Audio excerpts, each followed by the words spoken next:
Chapter 53 की शुरुआत में हमें एक रेड कलर की नोटिफिकेशन दिखाया जाता जिसमें लिखा था अर्जेंट मीटिंग, और फिर हमें एक बंदे की वीडियो को दिखाया जाता जो बोल रहा था, नमस्कार साथियों, मुझे पता है कि आप सभी के पास अचानक से ये वीडियो आई है, पर आप सभी को जिस चीज का बेसब्री से इंतजार था वो पल आ गया है। अगर मैं लॉन्ग स्टोरी को शॉर्ट में कहूँ तो डेक्स का पता चल गया है। डेक्स अभी आर्केडिया खेल रहा है, इसलिए सभी आर्केडिया में इकट्ठे हो जाओ। उसके बाद हमें एक जगह का सीन दिखाया जाता जहाँ पे बहुत ज्यादा भीड़ लगी हुई थी और वहाँ पर एक लड़का और एक लड़की को दिखाया जाता जो कि वो लड़का बोल रहा था, ओह गर्म धूप, आर्केडिया जितना मैंने सोचा था उससे कहीं ज्यादा अच्छा है। असल में रियल में तो जोरदार बारिश हो रही है, लेकिन हम तो गर्म धूप के मजे ले रहे हैं। वो लड़की बोलती, हाँ मुझे ऐसा लगता है कि आजकल ट्रिप पर जाना बेकार है। और इसके अलावा क्या तुमने ये देखा बम्बू स्पेयर वाले इवेंट के फाइनल का ब्रॉडकास्ट? वो लड़का उसकी बात सुनकर खुश होता हुआ बोलता है, बेशक मैंने कभी नहीं सोचा था कि डेक्स इसमें हिस्सा लेगा, ये तो बहुत ही मजेदार था। और डेक्स ने अपने इनाम के रूप में बम्बू स्पेयर को चुना, क्या ये एकदम नया आइडिया नहीं है? और हाँ मैंने भी यही सोचा था, लेकिन क्योंकि मैं जीता नहीं तो इसीलिए, लेकिन अगर मैं जीत जाता तो मैं भी बम्बू स्पेयर ही चुनता। लेकिन वो लड़की बोलती है, अबे चल ना, बकवास मत कर, तू तो पैसों के लिए पागल है, जैसे ही तुझे कोई यूनिक आइटम दिखता तू तो फटाक से उसे चुन लेता।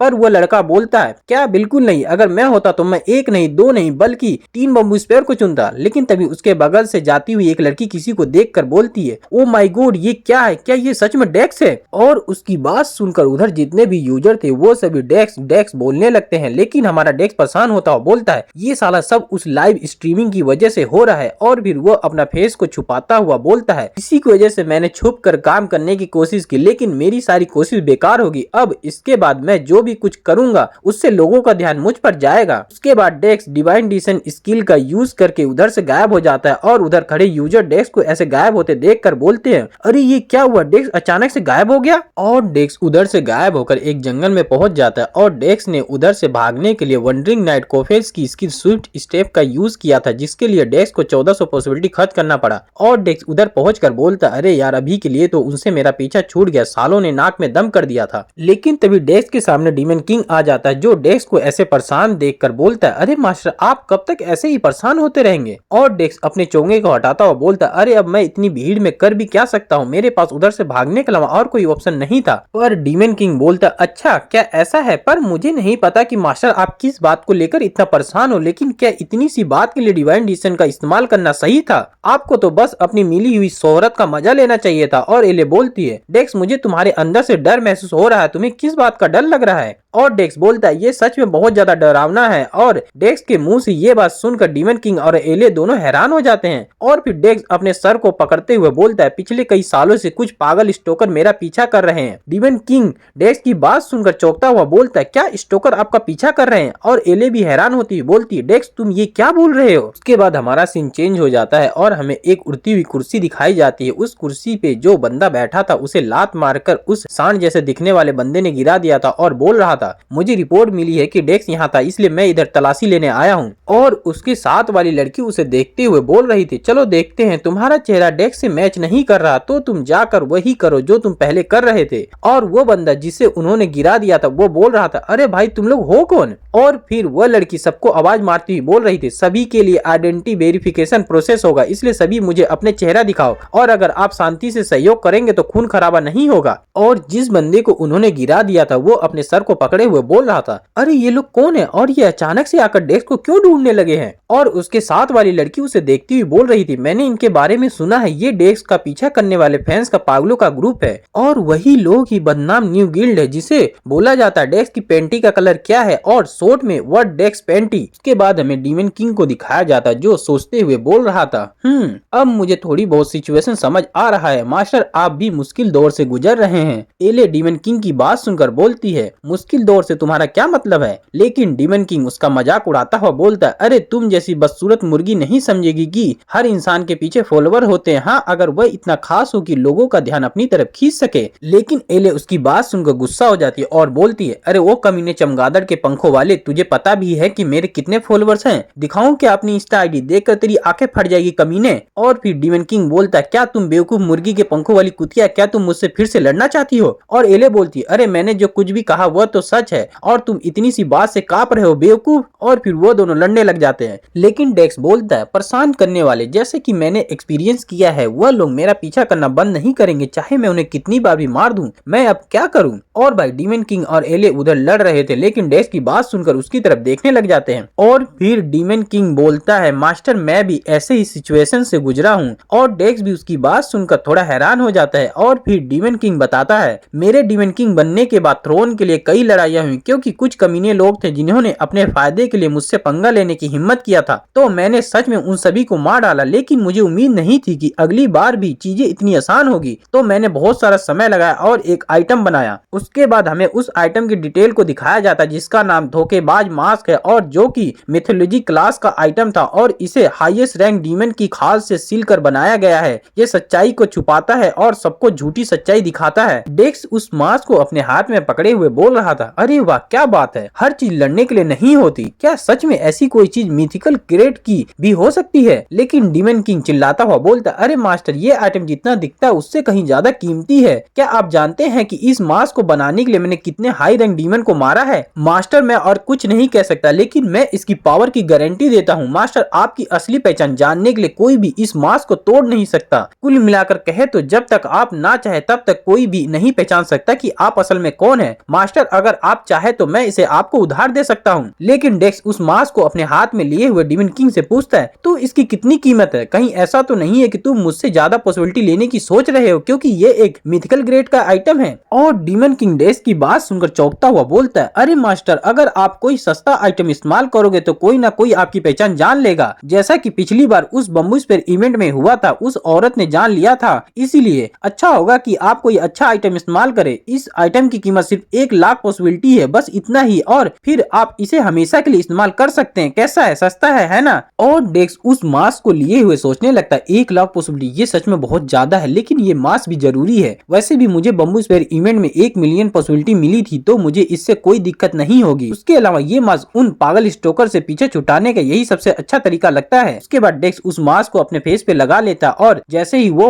उस मास्क को अपने फेस पे लगाता है उसे कुछ नोटिफिकेशन आने लगती, जिसमें लिखा था, एक मिथिकल ग्रेड आइटम धोखे का मास्क लगाया गया है। धोखे और भेष बदलने की पावर प्लेयर को दिया जा रहा है। एक फेक इंसान की पहचान से प्लेयर की असली पहचान को छुपा दिया गया है। उसके बाद हमारा सीन चेंज हो जाता है और हमें उसी टाउन का सीन दिखाया जाता है, जहाँ पर वो सारे डेक्स के पागल फैन उसे ढूंढ रहे थे। तभी उसके बाकी के साथी आकर बोलते हैं, नहीं डेक्स पब में नहीं है और डेक्स वेपन स्टोर में भी नहीं है, अब हम क्या करें मास्टर। और फिर वो शान चिल्लाता हुआ बोलता है, अरे डेक्स ज्यादा दूर नहीं गया होगा, हमें एक इन्फॉर्मेशन मिली थी कि वह 30 मिनट पहले यही था, और ये इन्फॉर्मेशन हमें 10 गोल्ड देने के बदले मिली थी, और उसमें डेक्स की फोटो के साथ इस प्लेस की एक स्क्रीनशॉट भी थी, तो इसलिए इस प्लेस की अच्छी तरह से तलाशी लो, समझे। और उसके साथ वाली लड़की बोलती है, डेक्स इस दुनिया में चाहे कहीं भी हो, वो हमारी नजरों से कभी नहीं बच पाएगा। और फिर डेक्स रूप चेंज करने के बाद उस टाउन में पहुंच जाता है और उधर उन लोगों को देखकर बोलता है, अरे वाह सच में मुझे कोई भी पहचान नहीं पा रहा, ये मास्क सच में बहुत काम का है। और डीमन किंग डेक्स की बात सुनकर अपना दांत दिखाता हुआ बोलता है, बेशक मास्टर आपने जितना पॉसिबिलिटी इस आइटम पर यूज किया है, उसे देखते हुए ये आइटम एकदम मक्खन की तरह काम करेगा। उसके बाद डेक्स उस टाउन की मार्केट सिचुएशन को देखने लगता है कि उस टाउन की करंट मार्केट सिचुएशन क्या है और कौन से आइटम इशू हुए हैं और गोल्ड करेंसी की कीमत क्या है। उसके बाद डेक्स उस टाउन की करंट मार्केट सिचुएशन देखने के बाद उधर से जाने लगता है और जाते हुए बोल रहा था, एक यूनिक आइटम की कीमत लगभग 10,000 पॉसिबिलिटी है, तो क्या ये मास्क 10 बिलियन का है। मुझे पता था कि ये महंगा है, लेकिन अपनी आंखों से इसकी कीमत देखना सच में कुछ अलग ही बात है। लेकिन तभी डेक्स के सामने उसके वो पागल फैंस आ जाते हैं, लेकिन डेक्स तो चलते हुए अपने उन पागल फैंस के पास से गुजरता है और वो लोग डेक्स को ही घूर रहे थे, लेकिन फिर वो लोग बोलते हैं, नहीं ये तो बिल्कुल ही अलग व्यक्ति है। और डेक्स उनके बगल से आगे जाने लगता है और वो दोनों उसके पीछे से बोल रहे थे, अरे पता नहीं क्यों मुझे अचानक से वो बंदा डेक्स लग रहा था। और वो लड़की बोलती, अरे क्या तुम्हें भी ऐसा लगा, पता नहीं ऐसी गलती कैसे हो गई। और डेक्स उनसे थोड़ा दूर जाने के बाद पीछे मुड़ता हुआ बोलता है, अरे वाह सच में मैंने उन्हें चकमा दे दिया। और डीमन किंग खुशी से उछलता हुआ बोलता है, मैंने आपसे कहा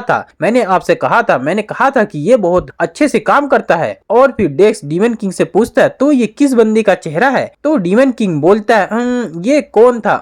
हाँ वो चेहरा रोड नाम के एक वेम्पायर का है, जो मेरे खिलाफ खड़ा हुआ था और मेरे हाथों से मारा गया था। डेक्स डीमन किंग की बात सुनकर चौंक जाता है और डीमन किंग से बोलता है, टैम तुम सच में मुझे बोर कर रहे हो, और इस चेहरे को देखकर मुझे ऐसा लग रहा है कि ये जैसे कि किसी लड़के का नहीं बल्कि किसी लड़की का चेहरा हो। तो डीमन किंग बोलता है, अरे मास्टर अगर आपको इसका चेहरा पसंद नहीं आ रहा है तो आप इसे चेंज कर लो। डेक्स डीमन किंग की बात सुनकर सुनकर चौंकता हुआ बोलता है, क्या मैं सच में ऐसा कर सकता हूँ? अरे टेन, ये तो तुम्हें मुझे पहले ही बताना चाहिए था। उसके बाद डेस्क के सामने एक स्क्रीन विंडो पॉपअप होती है जिसमें लिखा था आप चुन सकते हैं कि आप कौन बनना चाहते हैं। उसके बाद एक लिस्ट डेस्क के सामने पॉपअप होती है जिसमें कुछ प्लेयरों के नाम लिखा हुआ था, जिसे देखकर डेस्क बोलता है, क्या इस लिस्ट में वो नाम लिखा हुआ जिनका रूप मैं ले सकता हूँ? डीमन किंग बोलता है, हाँ, आपने जिन लोगों को मारा है आप उनका रूप ले सकते हैं। डेक्स ये बात सुनकर स्माइल करता हुआ बोलता है, अरे वाह, फिर तो मैं इससे कुछ मजेदार चीज कर सकता हूँ। और फिर डेक्स उस मास्क को पहनते हुए बोलता है, बहुत बढ़िया, मुझे एक शानदार आइटम मिल गया है, क्योंकि जो अगला मिशन है उसे पूरा करते हुए शायद मैं कुछ गड़बड़ कर सकता हूँ, तो ये आइटम उस समय बहुत काम आएगा। और फिर हमें डेक्स को जो अगला मिशन आया था वो दिखाया जाता है। ये वही मिशन था जो डेक्स को तब आया था जब डेक्स एंजेलिका को स्टारलाइट विश से बचा रहा था। फिर भी आप लोग पढ़ना चाहते हैं तो वीडियो को रोक कर पढ़ सकते हैं। उसके बाद हमें कैसियस को दिखाया जाता है जो कि किसी शॉप पे जाकर शॉप वाले को उस नेकलेस की फोटो दिखाकर पूछ रही थी, अरे भैया, क्या आपने ये नेकलेस को देखा है? लेकिन वो शॉप वाला बोलता है, ना रे बाबा ना,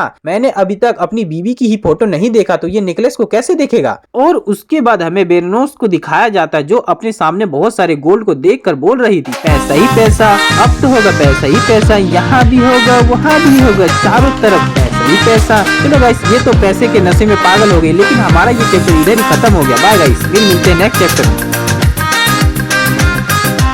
चैप्टर 54 की शुरुआत में हमें एक जंगल का सीन दिखाया जाता है जहां पर एंजेलिका बोल रही थी, क्या बात है डेक्स, बम्बू स्फीयर इवेंट के बाद तुमने तो मुझे एक बार भी बात नहीं किया, ना ही कॉल किया, बस अचानक से मुझे इधर बुला लिया। डेक्स बोलता है, अरे मैं कुछ काम की वजह से थोड़ा बिजी था। तो एंजेलिका बोलती है, मैं इस बात से इनकार नहीं कर रही हूँ कि तुम बहुत ज्यादा फेमस हो, लेकिन क्या मेरे मैसेज को इग्नोर करना सही है? उसके बाद डेक्स बोलता है, मैंने तुम्हें यहाँ इसलिए बुलाया है ताकि मैं तुमसे रैंक नंबर 2 स्टारलाइट विच स्टेला के बारे में बात कर सकूं, जो तुम्हें मानने की कोशिश कर रही है। डेक्स की बात सुनकर एंजेलिका एकदम से चौंक जाती है और शांत हो जाती है। और डेक्स आगे बोलता है, मुझे लगता है कि तुम मेरे दिए हुए आइटम का इस्तेमाल करके उससे बचने का प्लान बना रही थी, लेकिन ये काम नहीं करेगा, क्योंकि उसने जो बम्बू स्फीयर इवेंट में जो मैजिक कंट्रोल और कॉम्बैट फाइटिंग स्किल दिखाया था, उससे ये तो साफ पता चलता है कि वह तुमसे कहीं ज्यादा ऊपर है। उसके मुकाबले तुम एक दूध पीती हुई बच्ची हो, और तुम तो बम्बू स्फीयर इवेंट के सेकंड राउंड में भी नहीं टिक पाई थी, है ना? डेक्स की बात सुनकर एंजेलिका बोलती है, तो तुम्हारे हिसाब से मैं क्या करूं? क्या मैं उसके सामने जाकर सरेंडर कर दूं? लेकिन डेक्स स्माइल करता हुआ बोलता है, नहीं, सरेंडर मत करो, इससे भी आसान काम, तुम मुझे वो ग्रीमरी दे दो जिसकी वजह से वो तुम्हारे पीछा कर रही है, और तब तक ट्रेनिंग करो जब तक तुम उस ग्रीमरी को संभालने के काबिल नहीं बन जाती। और उस ट्रेनिंग के लिए मैं तुम्हारे लिए एक बंदे को ढूंढ लिया हूँ, और वो बंदा है। और तभी उधर कैसियस आ जाती है जो डेक्स की बात सुनकर बोलती है, अरे ये क्या तुम बंदा बंदा लगा रखे हो, मेरा एक नाम भी है, उस नाम से बुलाया करो, समझे? उसके बाद कैसियस एंजेलिका को देखती हुई बोलती है, क्या ये महिला वही व्यक्ति है जिसे मुझे ट्रेन करना है? और एंजेलिका उसे खुद को ऐसे घूरते हुए देखकर थोड़ा परेशान हो रही थी। और फिर एंजेलिका बोलती है, हाँ हेलो। और फिर डेक्स बोलता है, हाँ, उसकी स्किल इतनी बुरी नहीं है, लेकिन उसमें एक्सपीरियंस की कमी है, मैं चाहता हूँ कि तुम उसे इधर उधर घुमाओ और उसे कुछ काम की चीजें सिखाओ। और फिर कैसियस बोलती है, ठीक है, अगर मैं तुम्हारी बात मानूं तो तुम मुझे मेरे मास्टर से दोबारा मिलने दोगे, है ना? तुम ये वादा नहीं भूलोगे, है ना? और फिर डेक्स एंजेलिका को पकड़ते हुए बोलता है, अरे तुम उसकी टेंशन मत लो, वो तो फ्यूचर की बात है, वो तो किसी न किसी दिन फ्यूचर में हो ही जाएगा। लेकिन जब डेक्स एंजेलिका को पकड़ता है तो एंजेलिका चौंक जाती है। और फिर डेक्स कैसियस का मजाक उड़ाता हुआ बोलता है, अरे मेरे बाबू, सबसे पहले तो तुम उस नेकलेस को ढूंढो जिसे तुमने 10 रुपए के बीड़ी के बंडल के लिए बेच दिया था, नहीं तो तुम फिर क्लिप्सो का सामना कैसे करोगी? क्लिप्सो से मिलने से पहले जो तुमने रायता फैलाया उसे तो समेट लो, नहीं तो क्लिप्सो भी बोलेगा, क्रिस का गाना सुनेगा। कैसियस डेक्स की बात सुनकर चौंक जाती है और अजीब सा मुंह बनाती हुई बोलती है, अरे डेक्स, तुम ये क्या बकवास कर रहे हो? और मैंने उस नेकलेस को किसी बीड़ी के बंडल के बदले नहीं बेचा था, समझे? लेकिन तभी डेक्स उसे पकड़ता हुआ बोलता है, हाँ हाँ, तुमने उसे जिसके लिए भी बेचा था, तुम्हें उसके लिए पछतावा है, वही काफी है, तो जल्दी से उस नेकलेस को ढूंढ लो ताकि तुम में क्लिप्सो का सामना करने की हिम्मत आ जाए। लेकिन कैसियस बोलती, तुम किस बारे में बात कर रहे हो, मुझे कुछ समझ नहीं आया। लेकिन डेक्स हंसता हुआ बोलता है, नहीं कुछ नहीं, वैसे भी मुझे तुम पर भरोसा है, मुझे तुम पर विश्वास है, एक्सपर्ट प्रो गेमर कैसियस। और कैसियस डेक्स की बात सुनकर बोलती है, ठीक है, मैं उसे इतना ताकतवर बना दूंगी कि वह कहीं भी जिंदा रह लेगी। और एंजेलिका उनकी बातें सुनकर बोलती है, अरे रुको, क्या तुम लोग मेरे बारे में बात कर रहे हो? तुम मेरे साथ क्या करने वाली हो? उसके बाद हमें ऑथर द्वारा बताया जाता है, और इस तरह जोंग ने एंजेलिका को कैसियस के हाथों में छोड़ दिया, और वह ये भी नहीं जानता था कि कैसियस की देखभाल में वह कैसे बदल जाएगी। एक पीवीपी पागल एंजेलिका, वह पागल औरत जो अपने दुश्मन को तब तक मारती है जब तक वह सच में मर नहीं जाता। उसकी जन्म की कहानी कुछ इस तरह से शुरू होती है। उसके बाद हमें बैरोन मिखाइली के लैंड के गेट का सीन दिखाया जाता है, जहाँ से बहुत सारे लोग गेट के अंदर जा रहे थे और वहीं पे हमारा डेक्स अपने स्क्रीन विंडो को देखता हुआ बोल रहा था, अरे यार, एक्स्ट्रा मिशन में जो बोला गया है उसके हिसाब से तो मैंने कैसियस वाला mission register Cassius as an assistant वो तो पूरा कर दिया हूँ, पर जो ये पियान माइन में किसी को असिस्टेंट के तौर पर रजिस्टर करने को बोल रहा है, मुझे तो पियान माइन से जुड़ने की कोई यादें नहीं है। फिर वह मुझे ऐसा असिस्टेंट लाने के लिए क्यों कह रहे हैं जिसका मुझसे कोई लेना देना नहीं है। लेकिन तभी उस गेट पे मौजूद एक गार्ड डेस्क पर चिल्लाता हुआ बोलता है, हे तुम उधर ही रुक जाओ, तुम दिखने में तो नए लग रहे हो, क्या तुम इस लैंड पर पहली बार आ रहे हो? और हमारा डेस्क हंसता हुआ बोलता है, हाँ मैं इधर पहली बार आ रहा हूँ। और डेस्क अपने मन में बोल रहा था, अरे यार, अगर मैं उसे समझाने लगा तो मैं थक जाऊंगा, इसलिए यही ठीक रहेगा। और फिर जब वह गार्ड डेस्क के मुंह से ये सुनता है कि वह अभी इस लैंड पर पहली बार आया है, तो वह गार्ड खुश होता हुआ और अपने पीछे इशारा करते हुए बोलता है, क्या ऐसा है तो ठीक है, वहां जाओ और उस गाइड को कुछ डॉक्यूमेंट जमा करा दो। और वह गाइड बहुत ज्यादा खुश होती हुई बोलती है, हेलो, तुम्हारा स्वागत है मिखाइली के लैंड पर, क्या ये तुम्हारा पहली बार है जो तुम इस लैंड पर इधर आए हो? अगर हाँ तो कुछ डॉक्यूमेंट है जिन पर तुमको साइन करना होगा, क्या तुम मुझे अपना थोड़ा समय दे सकते हो? और फिर डेक्स उन डॉक्यूमेंट को अपने हाथ में लेकर देखने लगता है और वो गाइड आगे बोलती है, हाँ ये पेपर जरूरी है क्योंकि मिखाइली की जमीन मारून एम्पायर के तहत आयरन माइनिंग के लिए एक स्ट्रेटेजिक पॉइंट है। इन आसान प्रोसेस के बाद तुमको अंदर जाने में कोई मुश्किल नहीं होगी, तो प्लीज इन पेपर पर साइन कर दे। सिर्फ लाइन वाले हिस्से पर साइन करे, बाकी लोग अपनी बारी का इंतजार कर रहे हैं, तो इसीलिए प्लीज जल्दी करें। लेकिन जैसे ही डेक्स उन डॉक्यूमेंट को पढ़ना शुरू करता है, वो हैरान होता हुआ और अजीब सा मुंह बनाता हुआ बोलता है, ये क्या है, ये कैसा कॉन्ट्रैक्ट डॉक्यूमेंट है जिसमें इतनी सारी जहरीली बातें लिखी हैं? तो इसी वजह से मैंने कुछ दिन पहले यूजर के बीच अफवाह सुना था कि 10 सबसे अनरिकमेंड प्लेस में से एक मिखाइली की जमीन है, तो वह इसी बारे में बात कर रहे थे। जब मैंने तुम्हें सलाह दिया था तो मैंने तुम्हें कभी लाइन पार करने के लिए नहीं कहा था, तो जब मैं इधर से गया था तो इधर क्या हुआ था? और वह गाइड डेक्स की बात सुनकर हैरान होती है, बोलती है, तुम्हारा क्या मतलब है और तुम कौन हो? लेकिन डेक्स उन डॉक्यूमेंट को टेबल पर पटकता हुआ और अपना दांत पीसता हुआ बोलता है, मैं ब्रूनस मिखाइली से कुछ बात करना चाहता हूँ, तो बताओ वो कहाँ पर है? उसके बाद हमें ब्रूनस मिखाइली के मेंशन का सीन दिखाया जाता है, जहाँ पे ब्रूनस मिखाइली हंसती हुई बोल रही थी, हा हा हा, तुम कैसे हो? तुम्हारे जाने के बाद ये पूरा किंगडम अस्त व्यस्त हो गया था।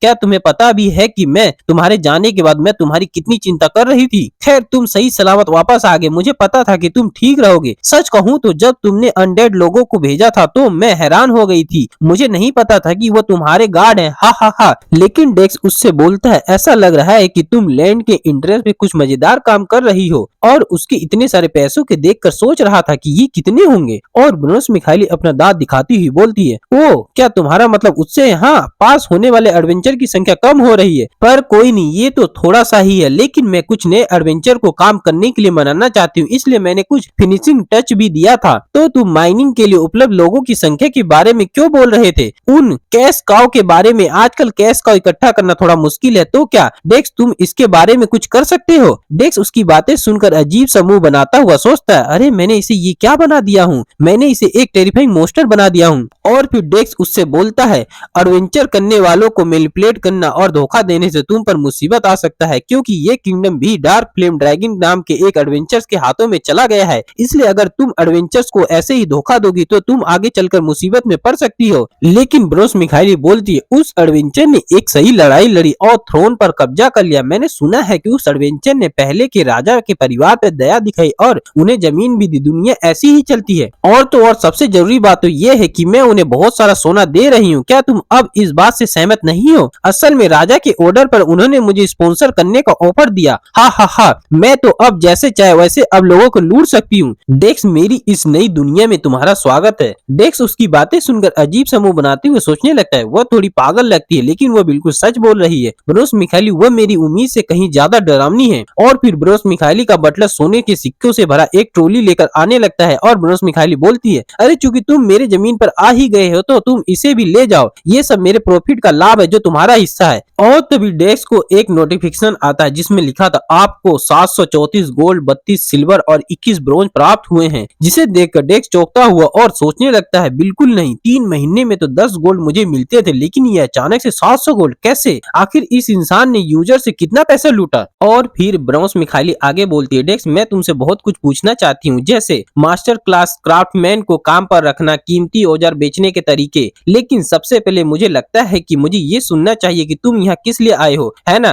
तुम जो चाहे वो रिक्वेस्ट करो, मैं तुम्हारी मदद करने के लिए हर संभव कोशिश करूंगी। डेक्स उसकी ये बातें सुनकर चौंक जाता है और फिर डेक्स बोलता है, अरे हाँ, मैं इधर किसी से मिलने आया था जो इधर ही तुम्हारे पियान माइन में शायद काम कर रहा है। उसके बाद हमें पियान माइन का सीन दिखाया जाता है जहाँ पर डेक्स अभी आया हुआ था और उधर एक गोब्लिन उधर काम करने वाले एडवेंचर को चाबुक से मार मार कर बोल रहा था, जल्दी करो, अगर तुमने आज का काम पूरा नहीं किया तो आज तुम सबको खाना नहीं दिया जाएगा, समझे? अरे वो न सीखिए, कहीं तुम ये तो उम्मीद नहीं कर रहे हो कि मैं तुम पे नरमी बरतूंगा क्योंकि तुम्हारा लेवल कम है। बेटा ध्यान रखियो, मेरी नजर तेरे ऊपर ही है, तो जल्दी से काम पूरा करो, नहीं तो अगला चाबुक तेरे अंडों पे पड़ेगा, समझे? और वहीं पे एक एडवेंचर रोते हुए काम कर रहा था और बोल रहा था, अरे काम तो कर रहा हूँ, अब और कैसे करूँ? अरे साले कमीने, हरे टमाटर, हमारे ऊपर तो दया नहीं कर रहा, कम से कम हमारे अंडों पर तो दया कर ले कमीने। उसके बाद हमें चोई को दिखाया जाता है जिसके सर के ऊपर वही सिंबल दिखाई दे रहा था जो एंजेलिका के सर के ऊपर दिखाई दिया था, और वो भी उधर काम कर करके रो रहा था और बोल रहा था, बक साला, ये भी कोई गेम है, इससे अच्छा तो मेरी टट्टी होती है। और हमारा डेक्स उसे देखकर और उसे काम करता हुआ देखकर सोच रहा था, ओहो, मुझे लगता है कि ये वही है जिसे मैं ढूंढ रहा हूँ, उसकी माइनिंग की स्पीड बाकी सभी की तुलना में काफी अच्छी है। और फिर डेक्स उस गोब्लिन से पूछता है, हे वो बंदा कौन है? और वो गोब्लिन बोलता है, अच्छा आप हमारे ऑफिशियल नंबर 1 स्लेब की बात कर रहे हैं, आप पक्का मिखाइली के जान पहचान वाले हैं, आपकी पसंद सच में बहुत अच्छी है। और डेक्स उसकी ये बात सुनकर चौंक जाता है और चौंकते हुए बोलता है, क्या ऑफिशियल नंबर 1 स्लेब, इसका क्या मतलब है? तो वो गोब्लिन बताता है, वो पहला एडवेंचर है जो हमारी माइन में काम करने को एक इज्जत का काम समझता है, और फिर वह एक दिन इधर से भाग गया, लेकिन फिर वो पकड़ा गया और उसके इस नए कारनामों की वजह से हम उससे जी जान से काम करवा रहे हैं। और डेक्स उसको देखते हुए सोच रहा था, उसकी माइनिंग की स्पीड देखकर तो ऐसा लग रहा है जैसे उसकी माइनिंग की स्किल 5th रैंक की है, नहीं शायद उससे भी ऊपर। उसने इसे कैसे बढ़ाया? और फिर डेक्स उस गोब्लिन से पूछता है, क्या मैं उससे थोड़ी देर बात कर सकता हूँ? तो वो गोब्लिन बोलता है, हाँ, पर आप उससे क्या बात करना चाहते हैं? पर डेक्स उससे क्या बताता है या नहीं बताता वो हमें नहीं दिखाया जाता। उसके बाद वो गोब्लिन चोई को आवाज मारता हुआ बोलता है, हे नंबर 1 स्लेब, तेरा ब्रेक टाइम हो गया, इसलिए इधर आ जा। और चोई उसकी ये बात सुनकर चौंकता हुआ बोलता है, क्या ब्रेक टाइम? लेकिन जितना मुझे याद है उसके हिसाब से मेरा कोई ब्रेक टाइम नहीं होता। उसके बाद हमें चोई को दिखाया जाता है जो अपने सर को झुकाए हुए और थोड़े धीरे आवाज में बोल रहा था, मैनेजर क्या हुआ, मुझे आपने क्यों बुलाया, क्या मेरा इस हफ्ते का काम पूरा हो गया? लेकिन उधर कुर्सी पर डेक्स बैठा हुआ था जो हंसता हुआ बोल रहा था, हे नाइस टू मीट यू, क्या तुम मुझसे थोड़ी देर बात करना चाहोगे? पर चोई डेक्स को देखकर चौंकता हुआ और चिल्लाता हुआ बोलता है, मैनेजर ये क्या है? लेकिन देखने से तो लग रहा था जैसे कि उस मैनेजर की भी फटी पड़ी है। और चोई डेक्स को देखता हुआ सोच रहा था, आखिर ये यूजर कौन है? और फिर चोई बोलता है, तुम आखिर कौन हो? और डेक्स हंसता हुआ बोलता है, कौन? मैं वो बंदा हूँ जो तुम्हें इधर से आजाद करेगा। उसके बाद चोई डेक्स को अपनी पूरी कहानी सुनाता है कि कैसे वो इधर पैसे कमाने आया था और इधर आके कैसे वो स्लेब बन गया, और फिर वह कैसे इधर से मौका पाके भाग गया था, और फिर उसे कैसे पकड़ लिया गया और तब से उससे इधर बिना आराम दिए काम कराया जा रहा है। और डेक्स उसकी बातें सुनकर बोलता है, अरे सबसे पहले तो तुमने उस गड़बड़ कॉन्ट्रैक्ट पर साइन ही क्यों किया? तुम्हें किसी भी कॉन्ट्रैक्ट पे साइन करने से पहले उसे अच्छे से पढ़ना चाहिए, समझे? अगर तुमने उस कॉन्ट्रैक्ट को सही से पढ़ा होता तो तुम आज इस माइन में कभी स्लेब बनते ही नहीं। और चोई रोता हुआ बोल रहा था, मैंने बिना कुछ सोचे ही उस पर साइन कर दिया था। और फिर डेक्स उससे पूछता है, तो तुम्हारी असली एज कितनी है? और चोई बोलता है, मैं 15 साल का हूँ। और डेक्स उसकी एज सुनकर अपने सर को पकड़ता हुआ बोलता है, अरे चाहे ये गेम ही क्यों ना हो, किसी बच्चे से मजदूरी कराना सही नहीं है। और डेक्स अपने मन में सोचने लगता है, ये सब मेरी ही वजह से हुआ है, क्या यही वजह है कि मुझे इस माइन में आके असिस्टेंट बनाने को इतना जोर दिया जा रहा था? अब मुझे ये पूरी बात समझ आई। लेकिन तभी एले कुछ नोटिस करती है, अरे ये तो फायर की स्मेल लग रही है। और फिर एले डेक्स के पास जाकर उसके कान में बोलती है, डेक्स उस लड़के के अंदर से फायर की स्मेल महसूस हो रही है। डेक्स एले की बात सुनकर बोलता है, क्या फायर की स्मेल? उसके बाद एले बताती है, ये वह स्मेल है जो उन लोगों से आती है जिनका संबंध फायर आत्मा या फायर टाइप से होता है। ये लोग आमतौर पर ब्लैकस्मिथ के टैलेंट के साथ पैदा होते हैं। मुझे इस तरह की फायर के पावरफुल सेंट वाले किसी व्यक्ति से मिले हुए काफी समय हो गया है। अगर उसे सही गाइडेंस मिल जाए तो वो आगे चलकर हमारे बहुत काम आ सकता है। अरे यार, चोई ने अपना नाम गेम में आई हैव सीड हैंड लिख रखा है, जिसका मतलब है कि मेरे हाथ गंदे हैं। तो भाइयों, मैं इसे चोई ही कहकर बुलाया करूंगा, ठीक है? और फिर डेक्स चोई से बोलता है, अरे चोई, अगर मैं तुम्हें इधर से आजाद कर दूं तो क्या तुम मेरा कोई भी काम करोगे? और जैसे ही चोई ये सुनता है उसकी आंखें खुली की खुली रह जाती है और फिर चोई चिल्लाता हुआ बोलता है, हाँ मैं कुछ भी करूंगा। लेकिन डेक्स उससे बोलता है, अरे तुमने तो ये भी नहीं सुना कि मैं तुमसे क्या करवाने वाला हूँ। पर चोई बोलता है, मुझे लगा कि इधर से बाहर निकलने के बाद बाहर कोई भी काम करना इससे अच्छा ही होगा। लेकिन डेक्स उससे बोलता है, तुम्हें पता है अगर तुम ऐसे ही रहोगे तो तुम्हें हमेशा धोखा ही मिलेगा, समझे। मैं तुम्हें ये बता पा रहा हूँ क्योंकि तुम्हारी हरकत से ये साफ पता चल रहा है। लेकिन तभी चोई डेक्स के कदमों में झुक जाता है और बोलने लगता है, अगर आप मुझे इधर से बाहर निकाल लेते हैं तो मैं अपना सब कुछ आपको दे दूंगा और आपके प्रति हमेशा वफादार रहूंगा। भाई प्लीज मुझे अपने साथ ले चलो, मैं अब और इस माइन में स्लेव बनकर नहीं रहना चाहता हूँ। और फिर डेक्स चोई का जो कॉन्ट्रैक्ट था उसे उसके ऊपर से हटा देता है और चोई अपने ऊपर से उस कॉन्ट्रैक्ट को हटता हुआ देखकर बहुत ज्यादा खुश हो जाता है। और तभी डेक्स को कुछ नोटिफिकेशन आने लगता है जिसमें लिखा था, चोई को एक असिस्टेंट के तौर पर रजिस्टर किया गया है, आप अब अपने असिस्टेंट के स्टेटस को देख सकते हैं। लेकिन जैसे ही डेक्स उस स्टेटस को देखता है डेक्स हैरान हो जाता है क्योंकि उसके स्टेटस में लिखा था क्लोज बेटा टेस्टर। और भाई बेटा टेस्टर का मतलब तो आप लोग तो समझ ही गए होंगे, लेकिन शायद चोई को कुछ समझ नहीं आता। लेकिन भाई हमारा ये चैप्टर इधर ही खत्म हो जाता है। चैप्टर 55 की शुरुआत उधर से ही होती है जहां पर डेक्स चोई के स्टेटस को देखकर हैरान था क्योंकि उसमें क्लोज बेटा टेस्टर लिखा हुआ था। इसका मतलब था कि चोई तब से ये आर्केडिया खेल रहा है जब ये गेम पब्लिक के लिए उपलब्ध भी नहीं हुआ था। अब समझे कि डेक्स उसके स्टेटस को देखकर क्यों हैरान है। उसके बाद डेक्स सोचने लगता है कि आर्केडिया के रिलीज होने तक उसे बहुत ही सीक्रेट तरीके से डेवलप किया गया था, तो इस हिसाब से इस गेम का कोई क्लोज बेटा टेस्टर होना मुश्किल है, तो आखिर ये कौन है। और फिर डेक्स उससे पूछता है, हे तुम सच में कौन हो। और चोई डेक्स की ये बात सुनकर बहुत ज्यादा घबरा जाता और समझ नहीं पा रहा था कि अब वो क्या बोले। और फिर उसके बाद चोई बताता है कि ये आईडी उसे उसके दोस्त ने दिया था। और डेक्स उसकी बात सुनकर बोलता है, ये आईडी तुम्हें तुम्हारे दोस्त ने दिया है क्या, बस इतनी सी ही बात है ना, या कुछ और भी है। कहीं ऐसा तो नहीं कि तुम्हारा दोस्त एग्रोस या सिलिकोप का छुपा हुआ चेयरमैन है, या कुछ और, या आजिन इलेक्ट्रॉनिक के चेयरमैन का छुपा हुआ कोई ग्रैंडसन है। तो चोई बोलता है, ऐसा नहीं है कि मेरा एक स्मार्ट दोस्त है इसलिए मैं ऐसा कर रहा हूँ, बस ये मेरा और मेरे दोस्त का एक सीक्रेट है इसलिए मैं इसके बारे में ज्यादा कुछ नहीं कह सकता हूँ। और फिर डेक्स बोलता है, ठीक है तो फिर मुझे समझ आ गया, तुम्हारी ये घबराहट देखकर मुझे यकीन है कि तुम झूठ नहीं बोल रहे हो। चलो फिर इस छोटी मोटी बातों को इधर ही बंद कर देते हैं। और फिर डेक्स अपना दांत दिखाता हुआ बोलता है, ब्रदर चलो क्यों ना हम तुम्हारी इस आईडी का टेस्ट कर लेते हैं। उसके बाद हमें दिखाया जाता है कि चोई ने एक 30 लेवल के कोबोल्ड के एक तलवार से मार गिराया था और हाफते हुए बोल रहा था, मैंने मार गिराया, मैंने मार गिराया, मैंने खुद से एक कोबोल्ड को मार गिराया। और फिर चोई डेक्स की तरफ अपना सर घुमाता हुआ बोलता है, ये मेरा पहली बार है जब मैं खुद से एक कोबोल्ड को मार रहा हूँ, मैंने बहुत अच्छा किया है ना। डेक्स बोलता है, हाँ तुमको शुरुआत में थोड़ी परेशानी हुई लेकिन तुमने अंत में इसे कर दिखाया। और फिर डेक्स सोचने लगता है कि उसकी कॉम्बैट स्किल खराब है और उसकी प्रोडक्शन रिलेटेड स्किल भी उतनी अच्छी नहीं है। और अगर मैं सच कहूँ तो प्रोडक्शन एक मुश्किल फील्ड है इसलिए इसमें ज्यादा हाई स्किल्ड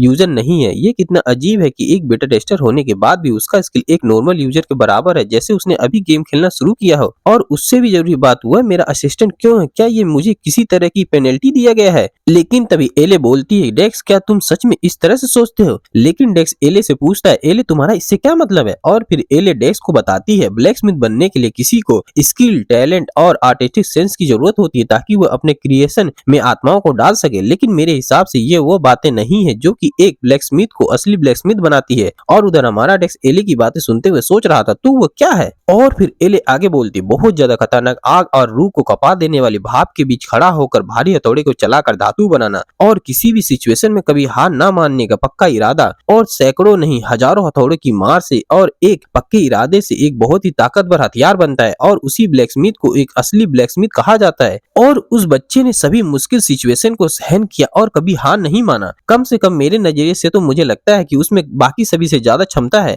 लेकिन तभी डेक्स एले से पूछता है, एले तुम्हें ब्लैकस्मिथ के बारे में इतना सब कुछ कैसे पता, और अगर इन सभी बातों को एक तरफ रख दिया जाए तो तुम्हें वो लड़का इतना ज्यादा क्यों पसंद है। लेकिन एले बोलती, ये बताना तो थोड़ा मुश्किल है। पर डेक्स एले से पूछता है, पर क्यों बताना मुश्किल है। तो एले थोड़ी परेशान होती हुई बोलती है, ऐसा इसलिए है क्योंकि दूसरे फैक्ट के उल्टा इस तरह के फैक्ट से जुड़ी जानकारी अगर सामने आ जाए तो इस पूरे महाद्वीप में बहुत बड़ा असर डाल सकती है। और कैलिप्सो के मामले में मैंने जो बिना सोचे समझे इस वर्ल्ड में दखल दिया था उसकी पॉसिबिलिटी का बोझ हेवंस को उठाना पड़ा था। और अगर ऐसा कुछ दोबारा हुआ तो ये सिर्फ एक छोटी मोटी गड़बड़ी नहीं होगी, ये पूरे हेवंस की अर्थव्यवस्था को बिगाड़ देगी। तो डेक्स एले की बात सुनकर बोलता है, तो एले तुम्हारी सारी बातों का मतलब ये है कि अगर तुम्हारे पास पर्याप्त पॉसिबिलिटी हो तो तुम वह जानकारी हमें हमें बता सकती हो जिसके बताने में तुम झिझक रही हो? एले डेक्स की बात सुनकर हैरान होती बोलती है, ओ हाँ, ये बात तो सही है, पर उतनी पॉसिबिलिटी होनी भी तो चाहिए, क्योंकि उस जानकारी के लिए ह्यूज अमाउंट में पॉसिबिलिटी चाहिए। लेकिन डेक्स हंसता हुआ और उसकी तरफ उंगली करता हुआ बोलता है, अगर इतनी सी ही बात है तो ये तो सिंपल है, तो फिर ठीक है एले, मैं तुम्हें उतनी पॉसिबिलिटी दूंगा जितनी तुम्हें चाहिए, तो अब बोलना शुरू करो। अब चाहे उस जानकारी से इस पूरे महाद्वीप में कोई भी बड़ा प्रभाव पड़े, पर मैं अब इस क्यूरियोसिटी के साथ अब और इतना इंतजार नहीं कर सकता हूँ। लेकिन एले डेक्स की बात सुनकर शौक में थी और थोड़ी धीरी आवाज में बोल रही थी, क्या तुम्हें पक्का यकीन है? क्योंकि सच में इसके लिए बहुत ज्यादा पॉसिबिलिटी की जरूरत है। लेकिन डेक्स बोलता है, अरे इससे कोई फर्क नहीं पड़ता कि इसमें कितनी पॉसिबिलिटी लगेगी, क्योंकि मेरे पास बहुत ज्यादा पॉसिबिलिटी है। उसके बाद हमें दिखाया जाता है कि डेक्स के पास कितनी पॉसिबिलिटी है। डेक्स के पास 9,12,312 पॉसिबिलिटी थी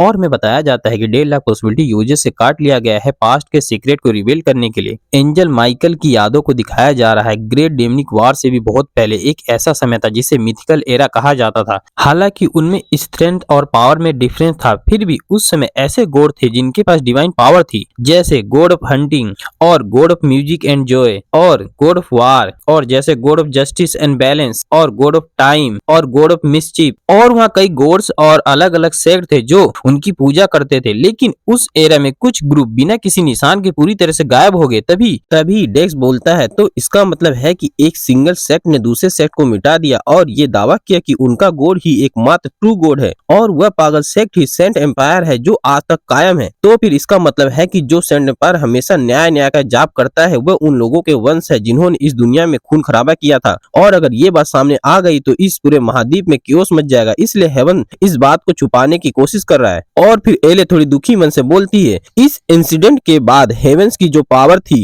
वो निश्चित रूप से और स्ट्रॉन्ग हो गई, लेकिन मेरा मानना है कि दूसरे सेक्ट को कुचलकर और उनके ट्रेस और रिकॉर्ड को मिटाकर अगर कोई कामयाबी मिलती है तो वो सही नहीं है। और इसीलिए जिन गॉड ने अपने भक्तों को खो दिया वो झूठे गॉड बन गए, और यहाँ तक कि उनके नाम भी लोगों को यादों से मिटा दिए गए। और डेक्स एले की इन बातों को सुनकर एकदम शॉक हो जाता है। एले आगे बोलती, और कभी न खत्म होने वाले डार्कनेस को रोशन करने वाला जो सभी ब्लैकस्मिथ का फादर और मुस्पेलियम का क्रिएटर, वह स्पेयर जो सभी डीमन को राख में बदल देता है, वल्केनस, वह वही है जिसकी नजर उस लड़के पर है। और फिर डेक्स एले की सारी बातों को सुनने के बाद सोचने लगता है, नहीं ऐसा नहीं हो सकता, क्या इसीलिए मुझे उसे अपना असिस्टेंट बनाने के लिए कहा गया ताकि मैं उसे आगे बढ़ने में मदद कर सकूं और फिर उसका इस्तेमाल कर सकूं? क्या यही कारण है? अरे फिर भी क्या मैं कोई ब्लैकस्मिथ मेकर हूं क्या? लेकिन तभी एले डेक्स के कान के पास आती हुई बोलती, अरे डेक्स, उस लड़के को डॉर्फ के पास ले जाने के बारे में तुम्हारा क्या ख्याल है? लेकिन डेक्स बोलता है, क्या डॉर्फ? अरे एले, मैं तुम्हें ये इसलिए बता रहा हूँ क्योंकि ऐसा लगता है कि तुम ये नहीं जानती हो,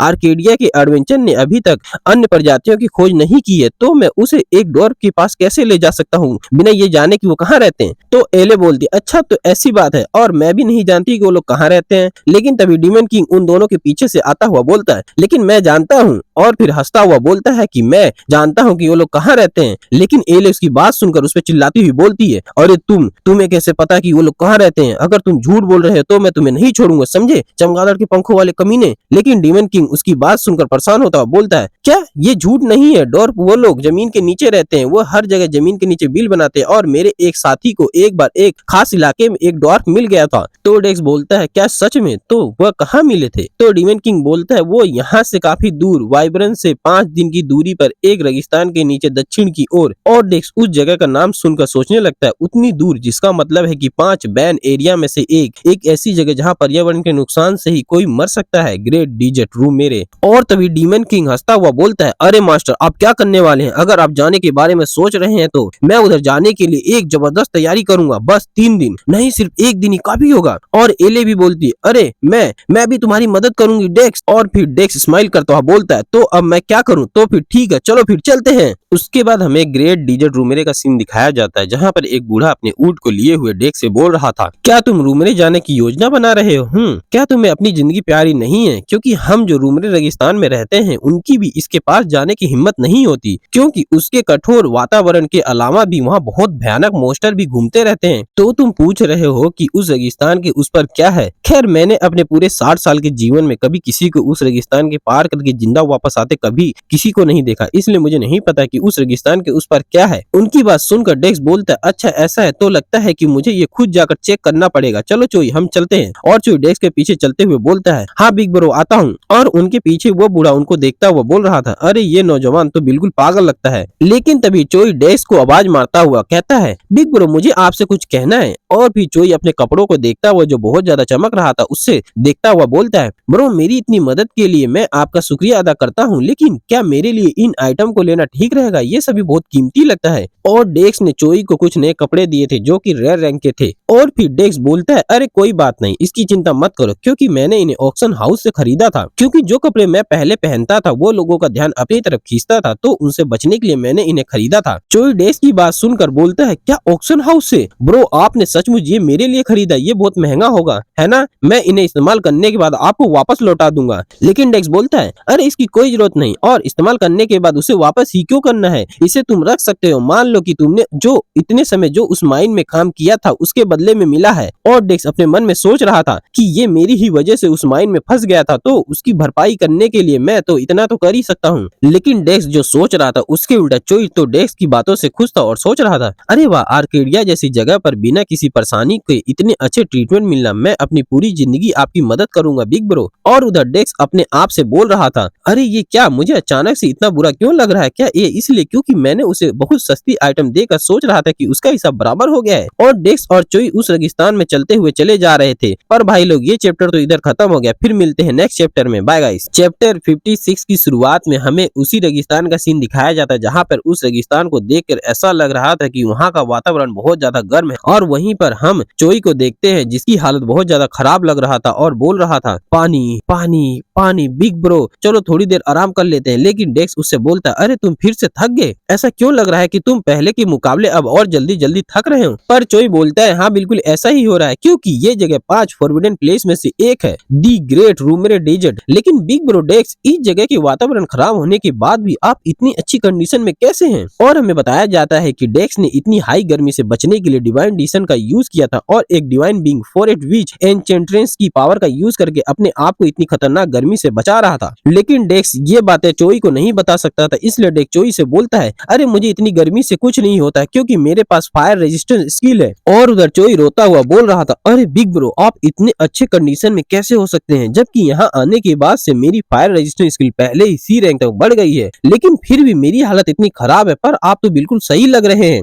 और फिर थोड़ा चलने के बाद चोई बोलता है बिग ब्रो हम पहले ही 3 दिन से इस रेगिस्तान में चले ही जा रहे हैं, क्या अब हमें हार नहीं मान लेनी चाहिए। और अगर ये बात सच भी है कि यहाँ डॉर्फ रहते हैं तो उन्हें इतने बड़े इलाके में ढूंढना काफी मुश्किल है, और अगर ये जानकारी गलत हुई तो ये पूरी तरह से समय की बर्बादी होगी। लेकिन डेक्स उससे कुछ नहीं बोलता और उस रेगिस्तान में बस चलते ही जा रहा था। लेकिन तभी डेक्स अचानक से रुक जाता है और हवा में अपना हाथ उठाता हुआ बोलता है अरे उसकी चिंता तुम मत करो क्योंकि मुझे उस जानकारी पे पूरा भरोसा है, इसलिए अब बातें करने में अपना समय बर्बाद मत करो और चलने पे पूरा फोकस करो। पर चोई चौंकता हुआ और चिल्लाता हुआ बोलता है पर बिग ब्रो आप इस बात पर इतना कॉन्फिडेंट कैसे हैं, कम से कम मुझे ये तो बता दीजिए कि ये इन्फॉर्मेशन आपको किसने दिया। और फिर हमें डीमन किंग को दिखाया जाता है जो हवा में मस्त धूप में मजे ले रहा था और बोल रहा था कि धूप में और भी मजे आते अगर ये ह्यूमन चिल्लाना बंद कर दे तो। लेकिन तभी डीमन किंग को कुछ महसूस होता है और तभी उस रेगिस्तान के जमीन के अंदर से 2 स्कॉर्पियन बाहर आ जाते हैं, जिसे देखकर हमारा बेचारा डीमन किंग चौंक जाता है। और हमें उन स्कॉर्पियन को दिखाया जाता है जिनका लेवल 160 था और वो दोनों स्कॉर्पियन एक कपल थे, और जिन्हें देखकर डेक्स एक अटैक आइस ब्लास्ट यूज करता है और उस अटैक से वो दोनों स्कॉर्पियन कपल बर्फ में जम जाते हैं। और फिर डेक्स उन स्कॉर्पियन कपल के सामने से जाता हुआ चोई से बोलता है ठीक है अब तुम अपना काम शुरू करो। और फिर चोई अपने पीकेक से उन जमे हुए स्कॉर्पियन कपल को मार देता है, जिससे चोई का लेवल अप हो जाता है और उसका स्टेमिना और माना फिर से रिकवर हो जाता है। और चोई को एक टाइटल भी मिलता है एफर्टलेस फ्री राइडर, जिसे देखकर चोई बोलता है क्या मुझे एक नया टाइटल मिला है एफर्टलेस फ्री राइडर, जिसे देखकर डेक्स भी बोलता है अरे मुझे ऐसा क्यों लग रहा है कि तुम सिर्फ अजीबो गरीब टाइटल इकट्ठा कर रहे हो। और चोई भी दुखी होते हुए बोलता है हाँ मुझे भी ऐसा ही लग रहा है। और फिर डेक्स बोलता है ठीक है चलो जो भी हो, अब तुम्हारा लेवल कितना है, क्या तुम 80 लेवल पार कर लिया है। लेकिन चोई अपने स्टेटस विंडो को देखता हुआ बोलता है नहीं अभी मेरा लेवल 72 है। और फिर डेक्स उससे बोलता है ठीक है अगर तुम 3 दिन में 24 से 72 तक पहुंच गए हो तो ये बुरा नहीं है, भले ही तुम इसे एक बग मानो पर फिर भी ये लेवल अप करने का बिल्कुल आसान और और हार्मलेस तरीका है, ये तो तुम भी जानते होगे, है ना। और चोई बोलता है हाँ आप सही कह रहे हैं बिग ब्रो। और फिर डेक्स क्रीपी सा फेस बनाकर बोलता है तो फिर तुम्हें अब से शिकायत करने के बजाय और भी मेहनत करनी चाहिए, है ना लिटिल ब्रो। और चोई रोता हुआ बोल रहा था हाँ बिग ब्रो, आपने जैसा कहा मैं और भी मेहनत करूंगा। और फिर डेक्स और चोई दोनों उस रेगिस्तान में अपना सफर वापस चालू कर देते हैं। कुछ समय बाद का सीन दिखाया जाता है जहाँ पर डेक्स सोच रहा था कि खैर अब अगर कोई सुराग भी मिल जाए तो अच्छा होगा, क्योंकि डिवाइन डिशन स्किल को बनाए रखने में मैंने काफी पॉसिबिलिटी का इस्तेमाल कर लिया हूँ। लेकिन तभी जो डीमन किंग था उसको अचानक से किसी का मैसेज मिलता है और फिर डीमन किंग डेक्स से बोलता है अरे मास्टर एक मस्त सा ऑफर आया है। डेक्स डीमन किंग की बात सुनकर चौंकता हुआ बोलता है क्या मस्त सा ऑफर से तुम्हारा क्या मतलब है। और फिर डीमन किंग बताता है कि मास्टर हेल में एक ड्वार्फ रहता है जो थोड़ा बहुत मशहूर है और उसकी काबिलियत काफी जबरदस्त है। उसने हेल फोर्स बनाया था जो वहाँ हेल फायर का इस्तेमाल करके हथियार बनाता है और वह अजीब तरह से डीमन रेस के साथ बिजनेस करता है। वह एक यूनिक बंदा है, मुझे लगता है कि उसकी ड्वार्फ के बीच काफी अच्छी खासी रेपुटेशन है। डेक्स डीमन किंग से पूछता है तो उसने तुमसे क्या कहा। डीमन किंग बोलता है हाँ उस ड्वार्फ के मरने के बाद उसे ये जानने की इच्छा हुई कि उसके चले जाने के बाद उसके साथियों का क्या हुआ, और उसने कहा कि अगर हम उसे बुलाएंगे तो वह हमें बता देगा कि ड्वार्फ का हेडक्वार्टर कहाँ है, और उसके बदले में उसने कहा कि हम उसे अपने शरीर या किसी चीज का कंट्रोल उसे उधार दे दें। लेकिन डेक्स उससे पूछता अच्छा तो तुमने उससे ये सब बातें कब पूछा। तो डीमन किंग अपने दांत दिखाता हुआ बोलता है भले ही मैं एक फैमिलियर हूँ जिसे हर समय आपके साथ रहना होता है, पर फिर भी मैं हेल पर निगरानी करते हुए कड़ी मेहनत करता हूँ, और वो मुर्गी के पंखों वाली कमीनी भी मेरी तरह सेम वो भी ऐसा ही करती है। डेक्स उनकी बातें सुनकर बोलता है तुम लोग तो सच में बहुत ज्यादा कड़ी मेहनत करते हो। और उधर एले डेक्स के कंधों पर आराम से सो रही थी। और फिर डेक्स सोचता हुआ बोलता है चलो ठीक है जो भी हो, उस ड्वार्फ ने जो ऑफर दिया है उसे रिजेक्ट करने का हमारे पास कोई रीजन नहीं है। डीमन किंग डेक्स की बात सुनकर खुश होता हुआ बोलता है अरे वाह चलो फिर इसे करते हैं मास्टर। उसके बाद डेक्स डिवाइन डिशन स्किल का यूज करके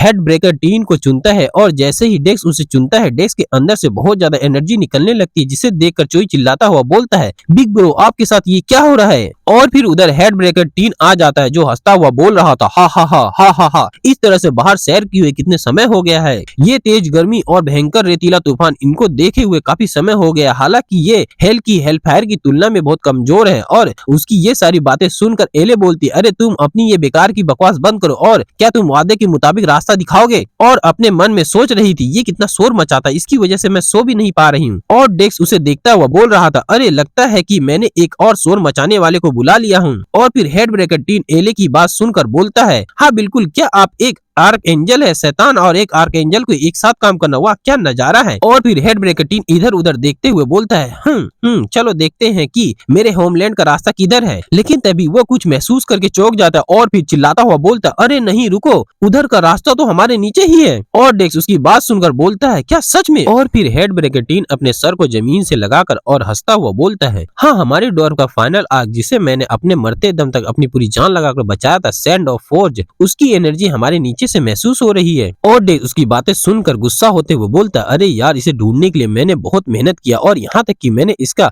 पता पूछने के लिए पॉसिबिलिटी का भी इस्तेमाल किया, लेकिन मुझे पता नहीं चला कि मैं इंटरेस्ट के इतने पास था। तो अब हमें क्या करना चाहिए, क्या हमें इधर तब तक खोदना पड़ेगा जब तक इंटरेस्ट ना दिखने लगे। लेकिन हेड ब्रेकर टीन डेक्स की बात सुनकर बोलता है अरे आप क्या कह रहे हैं, रेत खोदना आप ऐसे बेवकूफी भरे तरीके क्यों इस्तेमाल करेंगे जबकि मेरे पास उससे भी कहीं आसान तरीका है। और डेक्स उसकी बात सुनकर सोचता है अरे अब ये मत कहना कि वो बोलेगा खुल जा सिम सिम और उसका इंटरेस्ट गेट अपने आप ही खुल जाएगा। और फिर डेक्स चोई को आवाज मारता है जिसे सुनकर चोई बोलता है हाँ बिग ब्रो क्या आपने मुझे बुलाया। लेकिन डेक्स तो एक बड़ा सा हैमर को चलाता हुआ और हंसता हुआ बोलता है लिटिल ब्रो जितना हो सके उतना इधर से दूर चले जाओ। लेकिन चोई डेक्स के हाथ में वो हैमर देखकर चिल्लाता हुआ बोलता है बिग ब्रो आपको वो हैमर कहाँ से मिला, और उससे भी जरूरी बात आप उस हैमर के साथ क्या करने जा रहे हैं। लेकिन डेक्स चोई के बातों पे ध्यान नहीं देता और पागलों की तरह हंसता हुआ बोलता है अच्छा क्या यही वो आसान तरीका है जिसके बारे में वो बात कर रहा था। और फिर डेक्स एक अटैक यूज करता है absolute writing of divination ultra instant head smash, और फिर डेक्स उस हैमर से उस जमीन पर अटैक कर देता है जिससे उधर की पूरी जमीन टूटने लगती है। जिसे टूटते हुए देखकर चोई चिल्लाता हुआ बोलता है अरे हमारे नीचे की पूरी जमीन टूट रही है और मैं इस जमीन में अंदर गिर रहा हूँ। डेक्स और चोई उस जमीन के अंदर गिरने लगते हैं और उनको उसके अंदर से गोल्डन कलर की रोशनी दिखने लगती है, जिसे देखकर हेड ब्रेकर टीन खुश होता हुआ बोलता है अरे मुझे नहीं लगा था कि मैं इस सिटी को फिर कभी दोबारा देख पाऊंगा। इसे देखकर तो मेरी पुरानी पुरानी यादें ताजा हो गई और डेक्स उस सिटी को देखकर खुश होता हुआ बोलता है, क्या सच में ये ड्वार्फ की सिटी सैंड ऑफ फोर्ज है?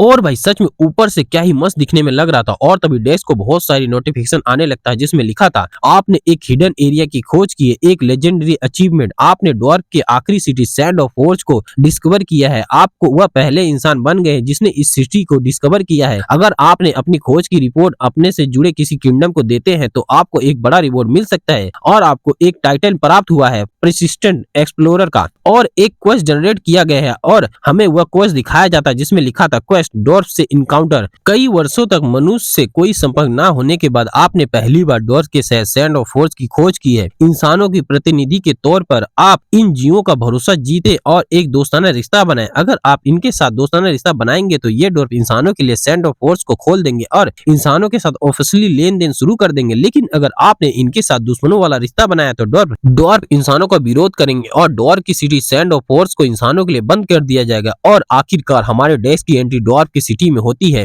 लेकिन जो डॉर्फ थे वो डेक्स को देखकर अपने अपने हथियार लेकर डेक्स की तरफ भागे आ रहे थे और बोल रहे थे, अरे हमारे शहर में कुछ घुसपैठिए आ गए, अरे ये तो इंसान है, सब लोग उस इंसान कमीने को मार दो मार दो। और हमारा डेक्स अपना ऐसा स्वागत देकर हैरान हो जाता है। लेकिन भाई लोग, हमारा ये चैप्टर तो इधर ही खत्म हो गया, तो फिर मिलते हैं नेक्स्ट चैप्टर में। चैप्टर 57 की शुरुआत में हमें आर्केडिया के कोरियन ब्रांच का सीन दिखाया जाता है, जहां पर सिनेरियो डिपार्टमेंट में इवेंट मैनेजमेंट टीम के डायरेक्टर उनकी टीम के किसी मेंबर से बोल रहे थे, तो तुम सब क्या सोचते हो? मुझे लगता है कि अब समय आ गया है कि इस गेम आर्केडिया में अब एल्फ और डॉर्फ को दिखाया जाना चाहिए। लेकिन तभी उनके सामने बैठा हुआ बंदा बोलता है, जो तैयार सिनेरियो है उसके हिसाब से एल्फ और डॉर्फ के बीच में जातियों के झगड़े चल रहे हैं और हमें उससे निपटने का प्लान बनाना है। ऐसा लगता है कि जो मेन कंटेंट है वह एक प्रॉक्सी वार है जिसमें यूजर को एक साइड लेकर युद्ध लड़ना है। माफ करना मैनेजर, लेकिन मुझे ये परेशान कर रहा है क्योंकि मुझे ऐसा नहीं लगता है कि ये सिनेरियो ठीक से बैलेंस होगा। और फिर मैनेजर उससे पूछते हैं, तो तुम्हें ऐसा क्यों लगता है कि ये सिनेरियो सही से बैलेंस नहीं होगा? और फिर वो बंदा बताता है कि जो डॉर्फ है उनकी अन्य जातियों के लिए जो नफरत है वो वाली बात मुझे अच्छी नहीं लगती। और पिछले सिनेरियो में जो इंसानों और एल्फ ने मिलकर एक अलायंस बनाया था और डॉर्फ को हरा दिया था, और इसी वजह से अगर कोई यूजर डॉर्फ रेस को चुनता भी है तो उन्हें अपना संबंध डॉर्फ के साथ अलग से बनाना होगा। मुझे लगता है कि डॉर्फ रेस के जो यूजर है वो एल्फ रेस के यूजर की तरफ चले जाएंगे, जिससे जो एल्फ रेस के यूजर है उन्हें खेलने में कोई मुश्किल नहीं होगी। लेकिन हम ये नहीं बोल सकते कि इस बार डॉर्फ रेस का क्या होगा, और वो सारी चीजें ऐसे ही चलती रहेगी। और जो मैनेजर थे वो उसकी बात सुनने के बाद बोलते हैं, मुझे अब तुम्हारी बात तो समझ आ गई, लेकिन मेरे विचार तुमसे थोड़े अलग है, क्योंकि जो डॉर्फ रेस है उनके पास एक ड्राइविंग फोर्स है। उधर जो लोग थे वो मैनेजर की बात सुनकर चौंकते हुए बोलते हैं, क्या एक ड्राइविंग फोर्स? और फिर मैनेजर बोलते हैं, सुपरवाइजर सीन, किसी इंसान की पर्सनैलिटी कितनी भी खराब क्यों ना हो, कुछ ऐसे समय भी आते हैं जब आपको किसी को दोस्त बनाने के लिए आपको नाक से चने भी चबाने पड़ते हैं। एक ऐसा रिश्ता जहां इंसान को उस रिश्ते से वो फायदा मिल सकता है जिसकी उसे सच में जरूरत हो।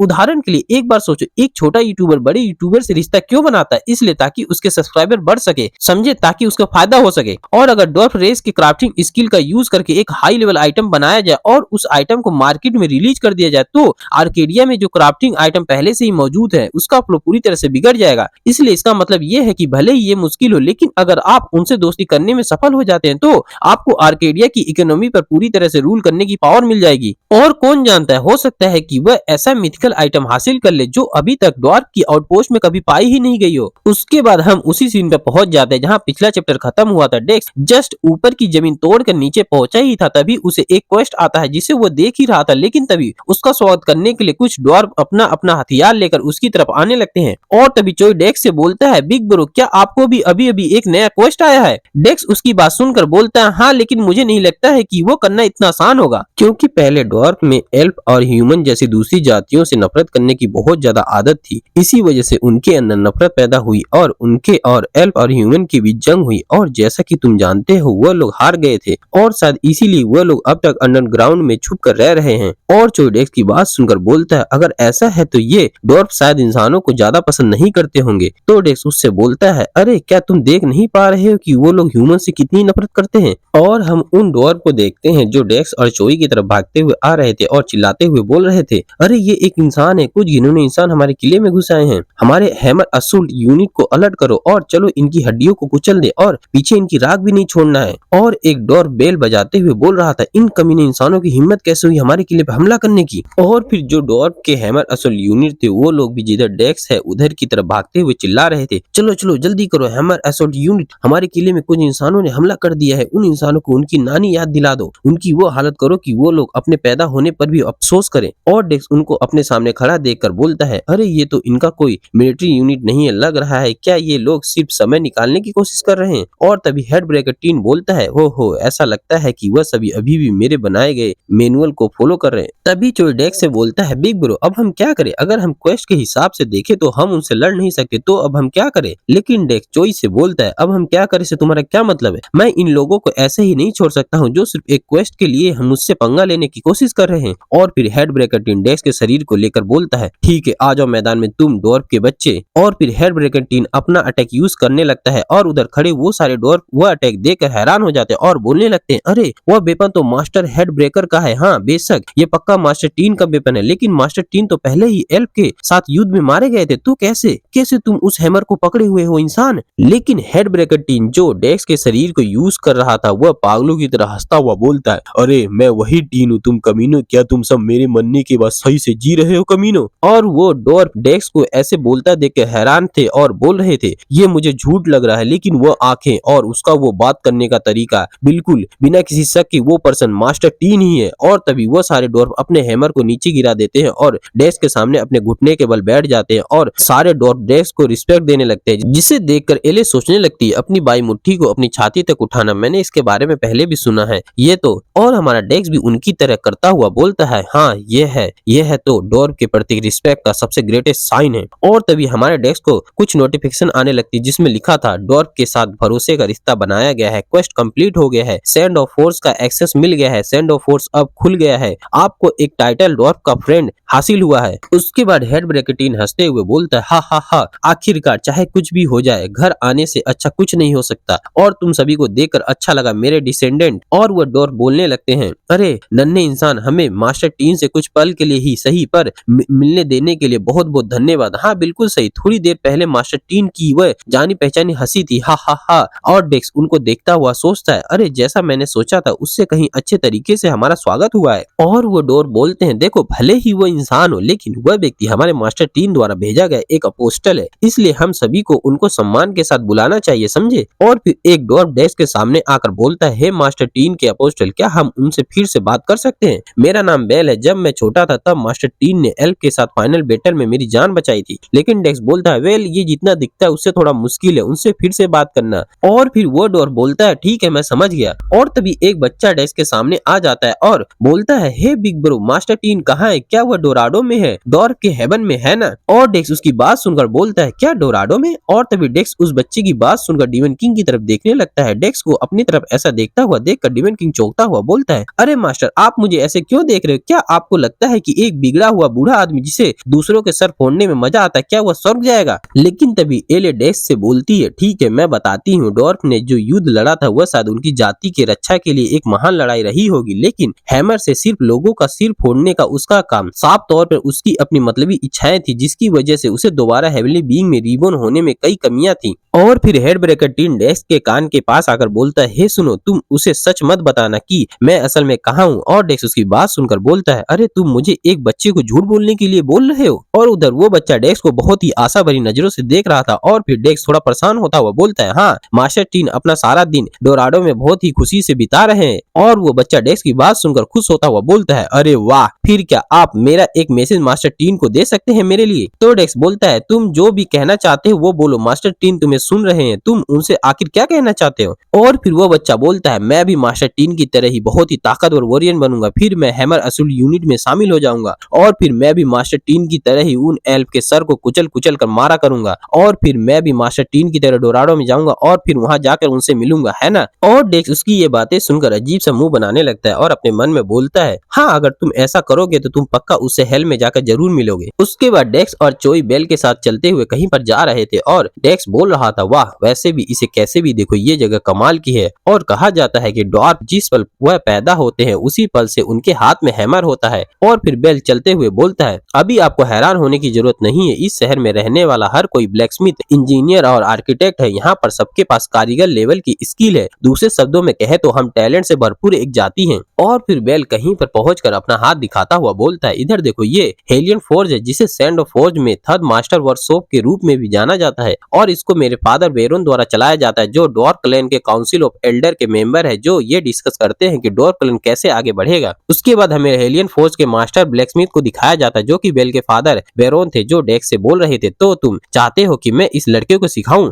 डेक्स बोलता है, हाँ, इस लड़के का सपना ब्लैकस्मिथ बनना है। खैर वह अभी अच्छा लेवल पर नहीं है, पर फिर भी उसमें ताकत और लगन है, इसलिए अगर आप उसे थोड़ा भी सिखाएंगे तो वह उसके लिए काम का होगा। और चोई उनके सामने अपने सर को झुकाए हुए बोलता है, हाँ, मैं आज से आपके देखभाल में रहूंगा। लेकिन बेरोन बोलता है, ये तो बहुत ही मुश्किल है, भले ही आप एक अपोस्टल है जिन्हें टीन ने भेजा हो, फिर भी मैं एक कमजोर इंसान को अपना स्टूडेंट कैसे बना सकता हूँ? उसके बाद वो अपने पीछे खड़े एक लड़के की तरफ उंगली करता हुआ बोलता है, ठीक है, एक लड़का अभी अभी हमारे वर्कशॉप में शामिल हुआ है, तो इसलिए मुझे उसे उस लड़के के खिलाफ क्राफ्टिंग कंपटीशन में शामिल करना होगा, ताकि मैं देख सकूं कि वो लड़का क्राफ्टिंग में कितना काबिल है। उसके बाद ही मैं तय करूंगा कि उसे लेना है या नहीं। उसके बाद उन दोनों का क्राफ्टिंग कंपटीशन चालू हो जाता है और वो लड़का हंसते हुए बोलता है, मैंने तुम पर रहम किया बड़े भाई। और हम देखते हैं कि उसने एक मैजिक क्लास का डैगर बनाया था। उसके बाद हम चोई को देखते हैं, जो कि हाँफते हुए बोल रहा था, इसकी माँ की आंख, मैंने इसे बनाने के लिए अपना पूरा दम लगा दिया था। और हम देखते हैं कि उसने भी एक डैगर बनाया था, जो कि नॉर्मल क्लास का था, जिसे बेरोन देखता हुआ बोल रहा था, ये सच में बहुत बुरा है। भले ही तुम कमजोर और एक मामूली इंसान हो, लेकिन फिर भी ये थोड़ा ज्यादा ही बुरा है। बेरोन की मुंह से ऐसी बातें सुनकर चोई रोता हुआ बोलता है, क्या सच में मैं इतना बुरा हूँ? और फिर बेरोन बोलता है, ठीक है, मैं अभी इसे और टेस्ट करूंगा, लेकिन बेहतर होगा कि आप ज्यादा उम्मीद ना रखें। और डेक्स उसकी बातें सुनकर खुश होता हुआ बोलता है, आप उसकी चिंता मत करो, मैं तो बस इसी बात से खुश हूँ कि उसे सीखने का एक मौका मिल रहा है। और चोई भी इस बात से खुश था और बोल रहा था, मुझे मौका देने के लिए आपका बहुत बहुत धन्यवाद, मैं अपनी पूरी कोशिश करूंगा इसे सीखने के लिए। उसके थोड़ी देर बाद का सीन दिखाया जाता है, जहाँ पर चोई डेक्स से बोल रहा था, बिग ब्रो, क्या आप सच में इधर से जा रहे हैं? तो डेक्स बोलता है, तो तुम बताओ मैं और क्या करूं? क्या तुम्हें लगा था कि मैं हजारों सालों तक तुम्हारे साथ रहूंगा? डेक्स की बात सुनकर चोई धीरे आवाज में बोलता है, नहीं, ऐसा नहीं है, पर मुझे लगा था कि हम थोड़ा और समय तक साथ में सफर करेंगे। डेक्स चोई की बात सुनकर बोलता है, हे लिटिल ब्रो, एक सेकंड के लिए तुम अपना हैमर मुझे दिखाना। तो चोई डेक्स की बात सुनकर चौंकता हुआ और बोलता है, क्या मेरा हैमर? और फिर हमें उसके हैमर का डिटेल दिखाया जाता है, जो कि नॉर्मल क्लास का था। और फिर डेक्स उसके हैमर के डिटेल देखने के बाद पूछता है, लिटिल ब्रो, तुमने इक्विपमेंट बनाते समय सिर्फ इसी आइटम का इस्तेमाल किया था, है ना? और चोई बोलता है, हाँ, क्योंकि हैमर बदलने का सच में कोई कारण नहीं था और मेरे पास इतने पैसे भी नहीं है, पर उससे क्या फर्क पड़ता है? और जैसे ही डेक्स उस हैमर के ग्रांड पॉसिबिलिटी का इस्तेमाल करने का सोचता है, उसे कुछ नोटिफिकेशन आने लगता है, जिसमें लिखा था, इस आइटम में बहुत ज्यादा पोटेंशियल कर्मा है, इस आइटम को पॉसिबिलिटी ग्रांट की जा सकती है और इस आइटम को पॉसिबिलिटी ग्रांट करने के लिए रिक्वायरमेंट पॉसिबिलिटी है 3.5 लाख पॉसिबिलिटी। क्या आप इस आइटम को पॉसिबिलिटी ग्रांट करना चाहते हैं, यस या नो? और जैसे ही डेक्स देखता है कि इसके लिए कितनी पॉसिबिलिटी चाहिए, डेक्स ये देख के हैरान हो जाता है और सोचने लगता है, ये तो पागलपन है, 3.5 लाख पॉसिबिलिटी, मैं इसे जैसे भी देखूं ये तो बहुत ज्यादा है। और फिर डेक्स चोई को आवाज मारता हुआ बोलता है, हे लिटिल ब्रो। और चोई बोलता है, हाँ बिग ब्रो। और फिर डेक्स ग्रांट पॉसिबिलिटी का यूज करता हुआ बोलता है, तुम्हें अब से इससे कई गुना ज्यादा अच्छा करके दिखाना होगा, समझे? और फिर डेक्स के अंदर से बहुत ज्यादा एनर्जी निकलने लगती है और फिर चोई को कुछ नोटिफिकेशन आने लगती है, जिसमें लिखा था, दी ओल्डेस्ट फ्लेम को अपनी पावर का इस्तेमाल करने के लिए कम से कम जरूरी पॉसिबिलिटी मिल गई है। दी ओल्डेस्ट फ्लेम उन लोगों पर अपनी छाप छोड़ती है जिन्होंने लंबे समय तक इसकी देखभाल की है। ब्लैकस्मिथ के हैमर में जमा कर्मा पॉसिबिलिटी पर रिएक्ट कर रहा है। आइटम ब्लैकस्मिथ के हैमर की एबिलिटी को पूरी तरह से रीएडजस्ट कर दिया गया है। और चोई इन आती हुई नोटिफिकेशन को देखकर हैरान था, लेकिन तभी चोई के सामने एक फायर से बना हुआ कुछ दिखाई देता है, जो चोई से बोलता है, तुम्हें अभी भी बहुत आगे जाना है, ताकि तुम कोई ऐसा बन सको जो मेरा नाम रोशन करे। जो कमी तुम में है उसे मेहनत से पूरा करने की कोशिश करो और कोशिश करते रहो। किसी भी मुश्किल और किसी भी दर्द के बावजूद भी तुम्हें स्टील की तरह किसी भी मुश्किल या रुकावट को तोड़कर आगे बढ़ना है और सबको पीछे छोड़ देना है और सबसे ग्रेटेस्ट ब्लैकस्मिथ बनो और गर्व से इस दुनिया के सामने खुद को मेरे शिष्य के रूप में पेश करो। स्टील और फ्लेम और ये शरीर जिसे ब्लैकस्मिथ के गॉड कहा जाता है वल्केनस के नाम पर। और फिर चोई के हाथ में एक लाल और पीला रंग का एक हैमर आ जाता है, जिसे देखकर चोई हैरान होता हुआ बोलता है, अरे ये क्या है? और उस हैमर के नाम के अलावा उसमें कोई भी डिटेल नहीं था और उस हैमर का नाम था हैमर ऑफ वल्केनस। और भाई हमारे चैप्टर इधर ही खत्म हो जाता है, तो मिलते हैं नेक्स्ट चैप्टर में। Bye guys. चैप्टर 58 की शुरुआत में हम एलाइस को देखते हैं, जो कि किसी चीज को देखकर परेशान लग रही थी, क्योंकि उसके सामने कुछ नोटिफिकेशन आ रहा था, जिसमें लिखा था, वार्निंग, एक्ट 9 जिस मिथिकल एरा को बुला दिया गया था उसकी शक्ति एक्टिवेट हो गई है। सब्जेक्ट वल्केनस। वल्केनस को अपनी शक्ति की यूज करने के लिए कम से कम जितनी पावर की आवश्यकता थी वो उसे मिल गई है। वल्केनस को डिवाइन पावर ग्रांट की गई है, जिससे उसने अपनी पावर का यूज किया है। और जिसको डिवाइन पावर ग्रांट की गई है उस प्लेयर का नाम चोई है, जिस पर नजर रखने की जरूरत है। और जिस आइटम को रीएडजस्ट किया गया है वह है ब्लैकस्मिथ हैमर, जो कि नॉर्मल क्लास का था उसे हैमर और वल्कनेस में बदल दिया गया है, जो कि बदल कर मिथिकल क्लास में बदल गया है। वार्निंग, क्वेस्ट और सिनेरियो के बीच बहुत ज्यादा गड़बड़ी हो गई है, इसलिए इसका खुद से रास्ता ढूंढा जा रहा है। 3, 2, 1 मिल गया है। एक्ट 3, 4, 5, 6, 7, 8 ये सारे सिनेरियो खराब हो गए हैं। वार्निंग, करप्शन का लेवल 89 है, जो कि खतरे का सबसे हाईएस्ट लेवल है। इमरजेंसी ऑपरेशन की जरूरत है, ग्रेड ए इमरजेंसी इशू की गई है।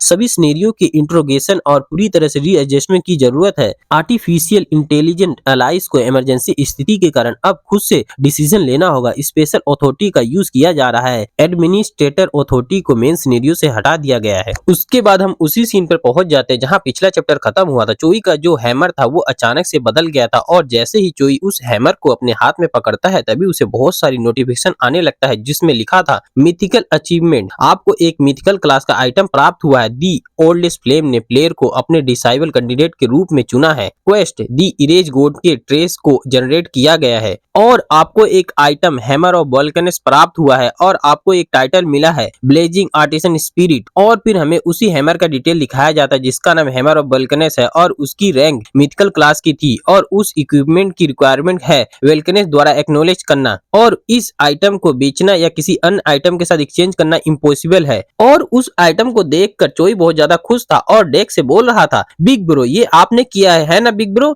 आपने ये कैसे किया? तो डेक्स बोलता है, हाँ इसे मैंने ही किया हूँ, लेकिन मुझे भी उम्मीद नहीं थी कि इस रैंक की कोई आइटम निकलेगी। और डेक्स उसे देखते हुए सोच रहा था ये कोई यूनिक ग्रेड नहीं बल्कि एक मिथिकल ग्रेड का आइटम है। शायद आइटम का तालमेल तब सही होता है जब यूज आइटम की यूनिकनेस पॉसिबिलिटी से सही से जुड़ती है। लगता है मुझे कुछ नई जानकारी मिली है। और डीमन किंग उस हैमर को देखते हुए बोल रहा था, ये कैसे हो सकता है? वल्कनेस वो किसी को कैसे डिवाइन एनर्जी प्रदान कर सकता है? क्या वो अपनी डिविनिटी को पहले ही नहीं खो दिया था और उसके साथ ही वो अपनी पावर को भी खो दिया था? तो फिर ये कैसे हुआ? लेकिन तभी एले बोलती है, तुम सच में बेवकूफ हो। वल्कनेस को अभी भी ड्वार्फ और कुछ दूसरी जातियों द्वारा याद किया जाता है और उनका बहुत सम्मान किया जाता है। वह उन लोगों से बेहतर स्थिति में है जिन्हें फेक गॉड बना दिया गया था और जिनके नामों को मिटा दिया गया था। और फिर वह दोनों डेक्स को घूरते हुए बोलते हैं, फिर भी क्या उसके पास इस तरह ह्यूमन वर्ल्ड में डायरेक्ट इंटरफेयर करने की पावर होगी? ये एक अच्छा पॉइंट है। वल्कनेस जैसे किसी के लिए सिर्फ अपना अस्तित्व बनाए रखना ही बहुत मुश्किल होगा। ये सिर्फ इसलिए मुमकिन हुआ क्योंकि मास्टर ने उसे अपनी पॉसिबिलिटी दिया था। अगर मास्टर आपके पास सच में इतनी ज्यादा पॉसिबिलिटी बची हुई है और आप उस पॉसिबिलिटी का इस्तेमाल अगर ऐसी चीजों पर करने वाले हैं तो उससे अच्छा होगा कि आप वो पॉसिबिलिटी हमें ही दे दो। और डेक्स उन दोनों को ऐसे उसे घूरते बोलते देखकर परेशान होते हुए बोलता है, अरे तुम लोग मुझे ऐसे मत घूरो, मैंने तो सिर्फ अपने असिस्टेंट की बस मदद कर रहा था, समझे? और तभी चोई चिल्लाता हुआ बोलता है, ब्रो, बिग ब्रो, क्या आप मुझे सुन रहे हो? और डेक्स उसकी बात सुनकर बोलता है, हाँ मैं तुम्हें सुन रहा हूँ। और फिर चोई आगे बोलता है, ये आइटम मुझे लगता है कि ये उस टाइटल दी ओल्डेस्ट फ्लेम से जुड़ा हो सकता है जो मुझे कुछ समय पहले माइन से मिला था। मुझे इससे जुड़ा एक क्वेस्ट भी मिला है। लेकिन तभी डेक्स उसके सर पर अपना हाथ रखता हुआ बोलता है, अभी के लिए इस क्वेस्ट को लेकर ज्यादा उत्साहित मत हो। तुम जानते हो कि ये पूरा महाद्वीप सिर्फ एक ही गॉड में विश्वास करता है ना? और हम ये भी नहीं पता है कि अगर हम सेंटिस एम्पायर को उकसाएंगे तो फिर से किस तरह की मुसीबत खड़ी होगी। इसलिए बस अभी के लिए तुम अपनी ब्लैकस्मिथ स्किल को बेहतर बनाने पर फोकस करो। और जो डेक्स की बात सुनकर पूछता है, तो क्या इसका मतलब ये है कि मैं इस आइटम को अपने पास रख सकता हूँ? तो डेक्स बोलता है, हाँ बेशक, वैसे भी मैं तो इस आइटम का इस्तेमाल भी नहीं कर सकता हूँ, है ना? और अगर तुम कामयाब होने के बाद इसका पेमेंट कर दोगे तो भी ठीक होगा। और चोई डेक्स की बात सुनकर खुशी के आंसू रोने लगता है। और फिर चोई बोलता है, बिग ब्रो, मैंने अब अपना मन बना लिया हूँ कि अब यहाँ कुछ भी हो जाए मैं सबसे अच्छा कारीगर बनने के लिए अपनी पूरी कोशिश करूंगा। और अगर कभी ऐसा दिन आया जब मैं आपका एहसान चुका सकूं तो मैं आपकी मदद करने के लिए अपनी पूरी जान लगा दूंगा बिग ब्रो, चाहे कुछ भी हो जाए। और तभी डेक्स को बहुत सारी नोटिफिकेशन आने लगती जिसमें लिखा था, सब्जेक्ट कंप्लीटेड, टारगेट का पूरा भरोसा मिल गया है, प्लेयर चोई को असिस्टेंट के तौर पर रजिस्टर किया जा रहा है, मिशन क्लियर, और उसके रिवॉर्ड के रूप में आपके लिए असिस्टेंट सिस्टम ओपन किया जाएगा और उन असिस्टेंट द्वारा प्राप्त पॉसिबिलिटी को अब आप ले सकते हैं। और डेक्स ये सब देखकर खुश होता हुआ बोलता है, जैसा मैंने सोचा था ये उसी तरह का एक सिस्टम है। और फिर हमें ऑथर द्वारा बताया जाता और इस तरह जियोंग को 3 असिस्टेंट मिल गए, battle mage Angelica, old weapon master Cassius, वल्कनेस का शिष्य और मास्टर ब्लैकस्मिथ चोई। और इस घटना के बाद ये लोग आर्केडिया में मशहूर हो गए सबसे खराब खिलाड़ी के नाम के साथ। और फिर उसके बाद हम डेक्स को देखते हैं जो कि उस रेगिस्तान में अकेला खड़ा था और बोल रहा था जो होमवर्क था वो तो पूरा हो गया, तो क्या अब अपने प्लान को चालू करना चाहिए। उसके बाद हमारा सीन चेंज हो जाता है और हमें गेम के बाहर black flame dragon of darkness को दिखाया जाता है जो कि अपने कंप्यूटर को चला रही थी और कंप्यूटर चलाती हुई सोच रही थी आजकल आर्केडिया को ब्रॉडकास्ट करने वाले लोगों की संख्या बहुत ज्यादा बढ़ रही है और ऐसा इसलिए हो रहा है क्योंकि आर्केडिया की वीडियो पर ग्लोबल लेवल पर बहुत ज्यादा व्यूज आते हैं और वो उन लाइव चल रही स्ट्रीमिंग को देखती हुई बोलती है क्या मुझे भी स्ट्रीमिंग ट्राई करनी चाहिए, लेकिन तभी वो किसी लाइव स्ट्रीमिंग को देखकर चौंक जाती है और चौंकती हुई बोलती है रुको ये स्ट्रीमर तो क्या ये पागल है, वो स्लाइम टेरिटरी में क्या कर रही है, लगता है उसे मरने का शौक है। उसके बाद हमें स्लाइम टेरिटरी का सीन दिखाया जाता है जहाँ पर एक लड़की अपने सब्सक्राइबर बढ़ाने के लिए लाइव स्ट्रीम पर पोज मारती हुई बोल रही थी hello everyone I am streamer Tina, आज मैं एक जॉइंट स्ट्रीम करूंगी और आज मेरे साथ रैंक 34 का वॉरियर ब्रूस है, हम लोग आज स्लाइम हंटिंग पर जाएंगे। और फिर वो पहलवान बोलता है अरे नमस्कार मैं ब्रूस हूँ, आप सभी से मिलकर बहुत खुशी हुई, लेकिन तभी जो उसके लाइव व्यूअर थे वो लोग कमेंट करने लगते हैं स्लाइम हंटिंग क्या तुम पागल हो गई हो, क्या ये सचमुच मुमकिन भी है, क्योंकि जो स्लाइम पहले कमजोर थे वो पहले के मुकाबले बहुत ज्यादा ताकतवर हो गए हैं। वैसे तो वो लोग लेवल 100 के ऊपर है तो मुझे लगता है कि एक बार कोशिश करने में कोई बुराई नहीं है ना। वैसे भी वह स्लाइम खुद भी लेवल 80 के आसपास है। अरे मेन प्रॉब्लम तो उनका नंबर है क्योंकि स्लाइम कई तरह के जीवों को पहचानते हैं, इसलिए जैसे ही वह झुंड में इकट्ठा होते हैं फिर तो कुछ नहीं हो सकता, सीधा खेल खत्म हो जाता है और यही सबसे मुश्किल हिस्सा है। पर तुम्हारी किस्मत उससे भी खराब निकली, फिर तो तुम लोगों का सामना स्लाइम क्वीन से हो जाएगा और अगर सचमुच ऐसा हुआ तो तुम लोग डायरेक्ट मारे जाओगे। लोल मुझे तो ऐसा लगता है जैसे कि उसे ना मारा जा सके इसलिए ऐसा बनाया गया है। लेकिन स्ट्रीमर टीना अपने उन व्यूअर से बोलती है अरे मैं एक ऐसी लड़की हूँ जो अपना वादा हमेशा निभाती है और वैसे भी मैं स्लाइम टेरिटरी में ब्रूस के साथ आई हूँ तो मुझे लगता है कि मुझे इधर कोई प्रॉब्लम नहीं होनी चाहिए है ना। और टीना के पीछे खड़ा ब्रूस हंसता हुआ बोलता है अरे हाँ स्लाइम जैसे मोस्टर के लिए तो मैं अकेला ही काफी हूँ हा हा हा। लेकिन तभी उसके व्यूअर फिर कमेंट करने लगते हैं अरे क्या तुम भूल गई कुछ दिन पहले तुमने अपने एक साथी को मरने के लिए अकेला छोड़कर भाग गई थी। ओ हाँ ये तो स्लाइम टेरिटरी से भी कम लेवल वाली जगह पर हुआ था। हाँ इसीलिए तो इसकी अंदाजा लगाने की काबिलियत ही इसकी वीडियो को देखने लायक मजेदार बनाती है। और टीना उनकी ये सारे कमेंट को देखकर बहुत ज्यादा गुस्सा हो जाती है और अपने मन में बोलती ये साले कमीने अगर मैं लाइव पर नहीं होती तो इनकी सबकी गांड फाड़ देती। और फिर हमें ऑथर द्वारा बताया जाता है एक ऐसे प्लेयर के साथ हाई लेवल मोस्टर की हंटिंग करना जिसे वह बाय चांस मिल गई थी और स्ट्रीमर टीना का प्राइमरी कंटेंट जिसे जीएम एंटरटेनमेंट ने तय किया था कि उसे कैसे लाइव स्ट्रीमिंग करना है। उससे भी मजे की बात यह है कि ड्यूक ब्रेहन वाली घटना से इतनी मुश्किल से गुजरने के बाद भी जीएम ग्रुप आर्केडिया में एक्टिव रूप से इन्वेस्ट कर रहा है। क्या ऐसा इसलिए क्योंकि उन्हें बहुत ज्यादा नुकसान हो रहा है और उन्होंने मान लिया है कि आर्केडिया सच में एक दूसरी ही दुनिया है। जीएम एंटरटेनमेंट द्वारा अपने प्राइमरी कंटेंट को पहले से ही तय करने के परिणाम स्वरूप वह एक ऐसा सिस्टम बनाने की कोशिश कर रहे हैं जो कि उनसे जुड़े क्रिएटर को मार्केट के कंपटीशन से बिल्कुल बाहर कर देती है, जिससे उन्हें उन अन्य क्रिएटर को उनसे आगे निकलने का कोई खतरा नहीं होता। उसके बाद हमें एक बंदे को दिखाया जाता है जो कि टीना से बोल रहा था लगता है तुम उस प्लेयर को छोड़कर भाग गई थी जिसके साथ तुमने पार्टी बनाया था, अगर तुम ऐसा ही करती रहोगी तो ये एक बड़ी प्रॉब्लम बन सकती है मिस टीना।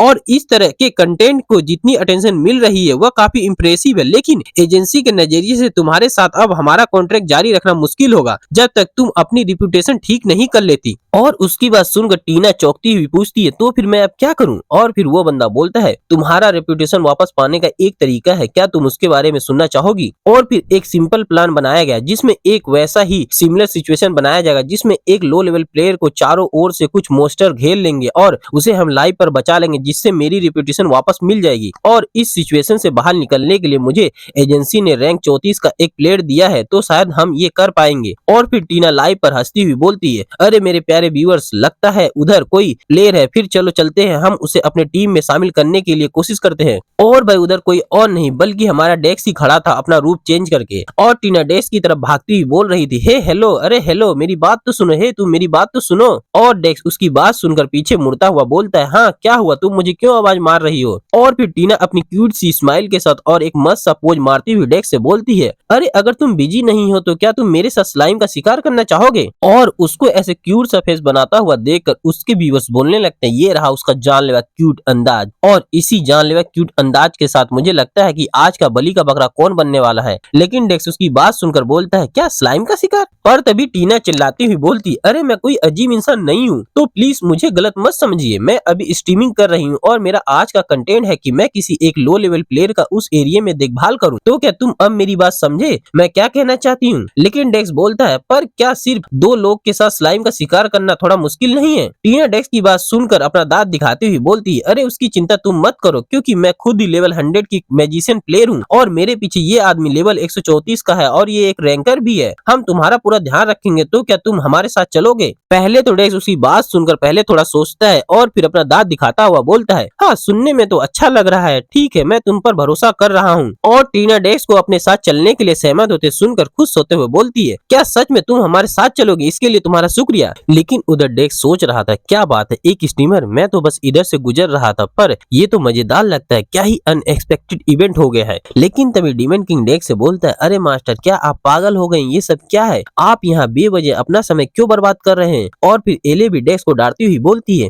ये तो एक नासमझी भरा फैसला लगता है। अगर मैं तुम्हें तुम्हारी गार्डियन एंजल के तौर पर तुम्हें सलाह दूं, तो मैं यही कहूंगी कि तुम्हें उन इंसानों से दूर रहना चाहिए, यही सबसे अच्छा होगा। और डेक्स उन दोनों की बात सुनकर बोलता है, हाँ मुझे पता है कि मुझे उनसे दूर रहना चाहिए। और एले डेक्स की बात सुनकर हैरान हो जाती है और फिर डेक्स से पूछती है, तो फिर तुम ऐसा क्यों कर रहे हो? तो डेक्स बोलता है, बस ऐसे ही, क्योंकि मैं तो वैसे भी स्लाइम को देखने के लिए उधर जा ही रहा था, तो फिर क्यों ना इनके साथ ही उधर चला जाए और फिर इसी बहाने मैं इस आइटम का परफॉर्मेंस भी देख लूंगा। एक मिथिकल आइटम धोखे का मास्क। जोंग ने इस मास्क की मौजूद ऑप्शन की पॉसिबिलिटी के बारे में सोचा और इस तरह उसके सामने एक अपॉर्चुनिटी आई जिसमें वो उन सभी थॉट को सही से चेक कर सकता था जो उसके मन में इस मास्क के बारे में आ रहे थे। उसके बाद हमें टीना को दिखाया जाता है जो कि डेस्क के सामने अपनी स्टेटस विंडो को खोलकर पूछ रही थी, एक्सक्यूज मी प्लेयर, क्या तुम मुझे अपनी आईडी बताओगे? मैं तुम्हें पार्टी में ज्वाइन होने के लिए पार्टी इनवाइट भेजूंगी। और फिर डेस्क स्माइल करता हुआ बोलता है, हाँ मेरा निक नेम है आई लाइक चोको केक। और फिर स्टीमर टीना हमारे डेस्क को पार्टी में इनवाइट करने के लिए रिक्वेस्ट भेज देती है और फिर डेस्क के पास उसकी वो इनवाइट रिक्वेस्ट आ जाती है, जिसे देखकर डेस्क स्माइल करता हुआ अपने मन में बोलता है, जैसा कि मैंने सोचा था ये सच में अच्छे से काम करता है। जैसा कि जोंग को उम्मीद थी, ये धोखे का मास्क न केवल किसी का रूप बदलता है बल्कि ये उससे भी बहुत ज्यादा ओवरपावर आइटम है जो कि सिस्टम में रजिस्टर्ड इंफॉर्मेशन को ओवरराइड कर देता है, जिससे मैं खुद को पूरी तरह से किसी और के रूप में छिपा सकता हूँ। इसका मतलब समझे कि अब से डेस्क जो भी इस आईडी के नाम के साथ जो भी कांड करने वाला है उसका सारा बिल इस आईडी के असली मालिक के सर पे फटने वाला है। और तुम लोगों को तो पता भी है कि डेस्क जो भी कांड करता है वो पहले वाले से और बड़ा कांड करता है। अब पता नहीं इस आईडी के असली मालिक का क्या होगा। लेकिन गाइस हमारा ये चैप्टर तो इधर ही खत्म हो गया, फिर मिलते हैं नेक्स्ट चैप्टर में। Bye guys. चैप्टर 59 की शुरुआत में हम ब्रूस को देखते हैं जो कि टीना से बोल रहा था, वो ये शील्ड, क्या तुम्हें आर्गेमर वाली घटना याद है जो अभी कुछ समय पहले हुई थी? मुझे ये शील्ड उन मोस्टर से मिला था जिनका मैंने तब शिकार किया था। मुझे लगता है कि वह कोई फील्ड बॉस रहा होगा। उसकी बात सुनकर टीना उसकी तारीफ करती हुई बोलती, अरे वाह, जैसा सोचा था आप तो कमाल के हैं। और जैसा कि एक रैंकर से उम्मीद होती है वह दूसरे प्लेयर से बिल्कुल डिफरेंट होते हैं। लेकिन ब्रूस टीना की बात सुनकर हंसता हुआ बोलता है, नहीं नहीं ऐसा कुछ नहीं, क्योंकि मुझसे भी कहीं ज्यादा स्ट्रॉन्ग बहुत सारे प्लेयर हैं। और एक प्लेयर ने तो अकेले ही ब्लैक फ्लेम ड्रैगन को हरा दिया था जिसने मारून किंगडम को पूरी तरह से तबाह कर दिया था। और उसकी बातें सुनकर टीना बोलती, हाँ मैं भी किसी दिन ऐसे ही किसी ताकतवर दुश्मन से लड़ना चाहती हूँ।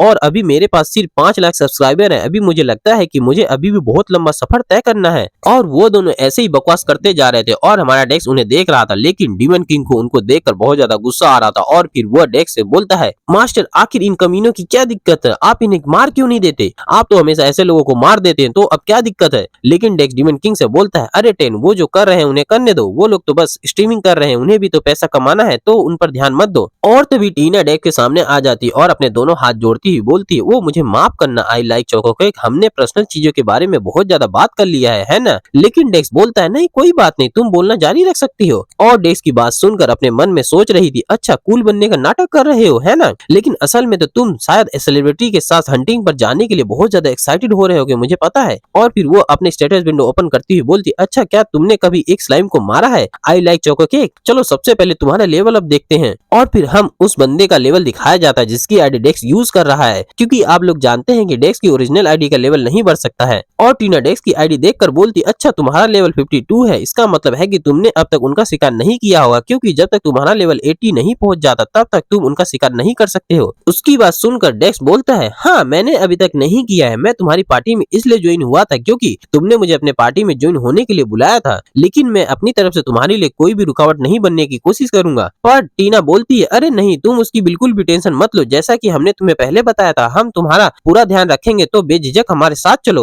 और फिर अपने मन में हंसती बोलती, बढ़िया, इस न्यूवी को देखकर तो ऐसा लगता है कि अब टीना रेस्क्यू ए न्यूवी इन डेंजर, ये वाला सीन तो पक्का अच्छे से हो जाएगा। मुझे पूरा विश्वास है कि ये कंटेंट पक्का सक्सेस होगा। उसके बाद हमें कुछ स्लाइम को दिखाया जाता है जिन्हें हमारा डेक्स टीना टीना और ब्रूस छुप कर देख रहे थे और उन्हें देखते हुए ब्रूस बोलता है, स्लाइम जैसा हमने सोचा था वो वैसे ही हमें मिल गए हैं, लेकिन क्या ये बहुत ज्यादा नहीं है? लेकिन टीना बोलती है, नहीं ये ठीक है, ये उतने ही है जितना हम लोग संभाल सकते हैं, चलो फिर शुरू करते हैं। और वो लोग स्लाइम पर अटैक करने के लिए आगे बढ़ने लगते हैं, लेकिन ब्रूस अपने मन में बोल रहा था, अरे यार ये तो मेरी उम्मीद से भी कहीं ज्यादा है, क्या ये सच में ठीक रहेगा? लेकिन पता नहीं क्यों कि मुझे आज थोड़ा अजीब लग रहा है। पर ब्रूस के उल्टा टीना खुश थी और सोच रही थी, अगर मैं इस वीडियो को प्रॉपर्ली शूट कर लूंगी तो मेरे पहले से भी बहुत ज्यादा व्यूज आ जाएंगे। और हमारा डेक्स उन स्लाइम को देखता हुआ सोच रहा था, हाँ स्लाइम, इतने लंबे समय के बाद तुम सबको देखकर मुझे बहुत अच्छा लगा, तुम सब हमेशा की तरह ही अब भी बहुत ज्यादा क्यूट हो। उसके बाद उनकी स्लाइम हंटिंग शुरू हो जाती और टीना अपनी लाइव स्ट्रीमिंग चालू कर देती और उनके सामने बहुत सारी स्लाइम आ जाते हैं, जिन्हें देखकर टीना बोलती है, ठीक है तो अब स्लाइम हंटिंग चालू करते हैं लेवल 52 के आई लाइक चोको केक के साथ। और उसको लाइव पर देखकर लोग कमेंट कर रहे थे, अरे अगर वह पिछली बार की तरह फिर से भाग गई तो क्या होगा, बहुत बड़ी बात होगी है ना? लेकिन क्या सच में उधर बहुत ज्यादा स्लाइम नहीं है? और टीना उन स्लाइम को अपने मैजिक से रोकती हुई ब्रूस से बोल रही थी, ब्रूस प्लीज इस साइड को भी देख लो। और ब्रूस उन स्लाइम को अपनी शील्ड से रोकता हुआ टीना से बोलता है, हाँ ठीक है, लेकिन प्लीज थोड़ी देर के लिए थोड़ा पीछे हो जाओ ताकि उनके गुस्से को मैनेज किया जा सके।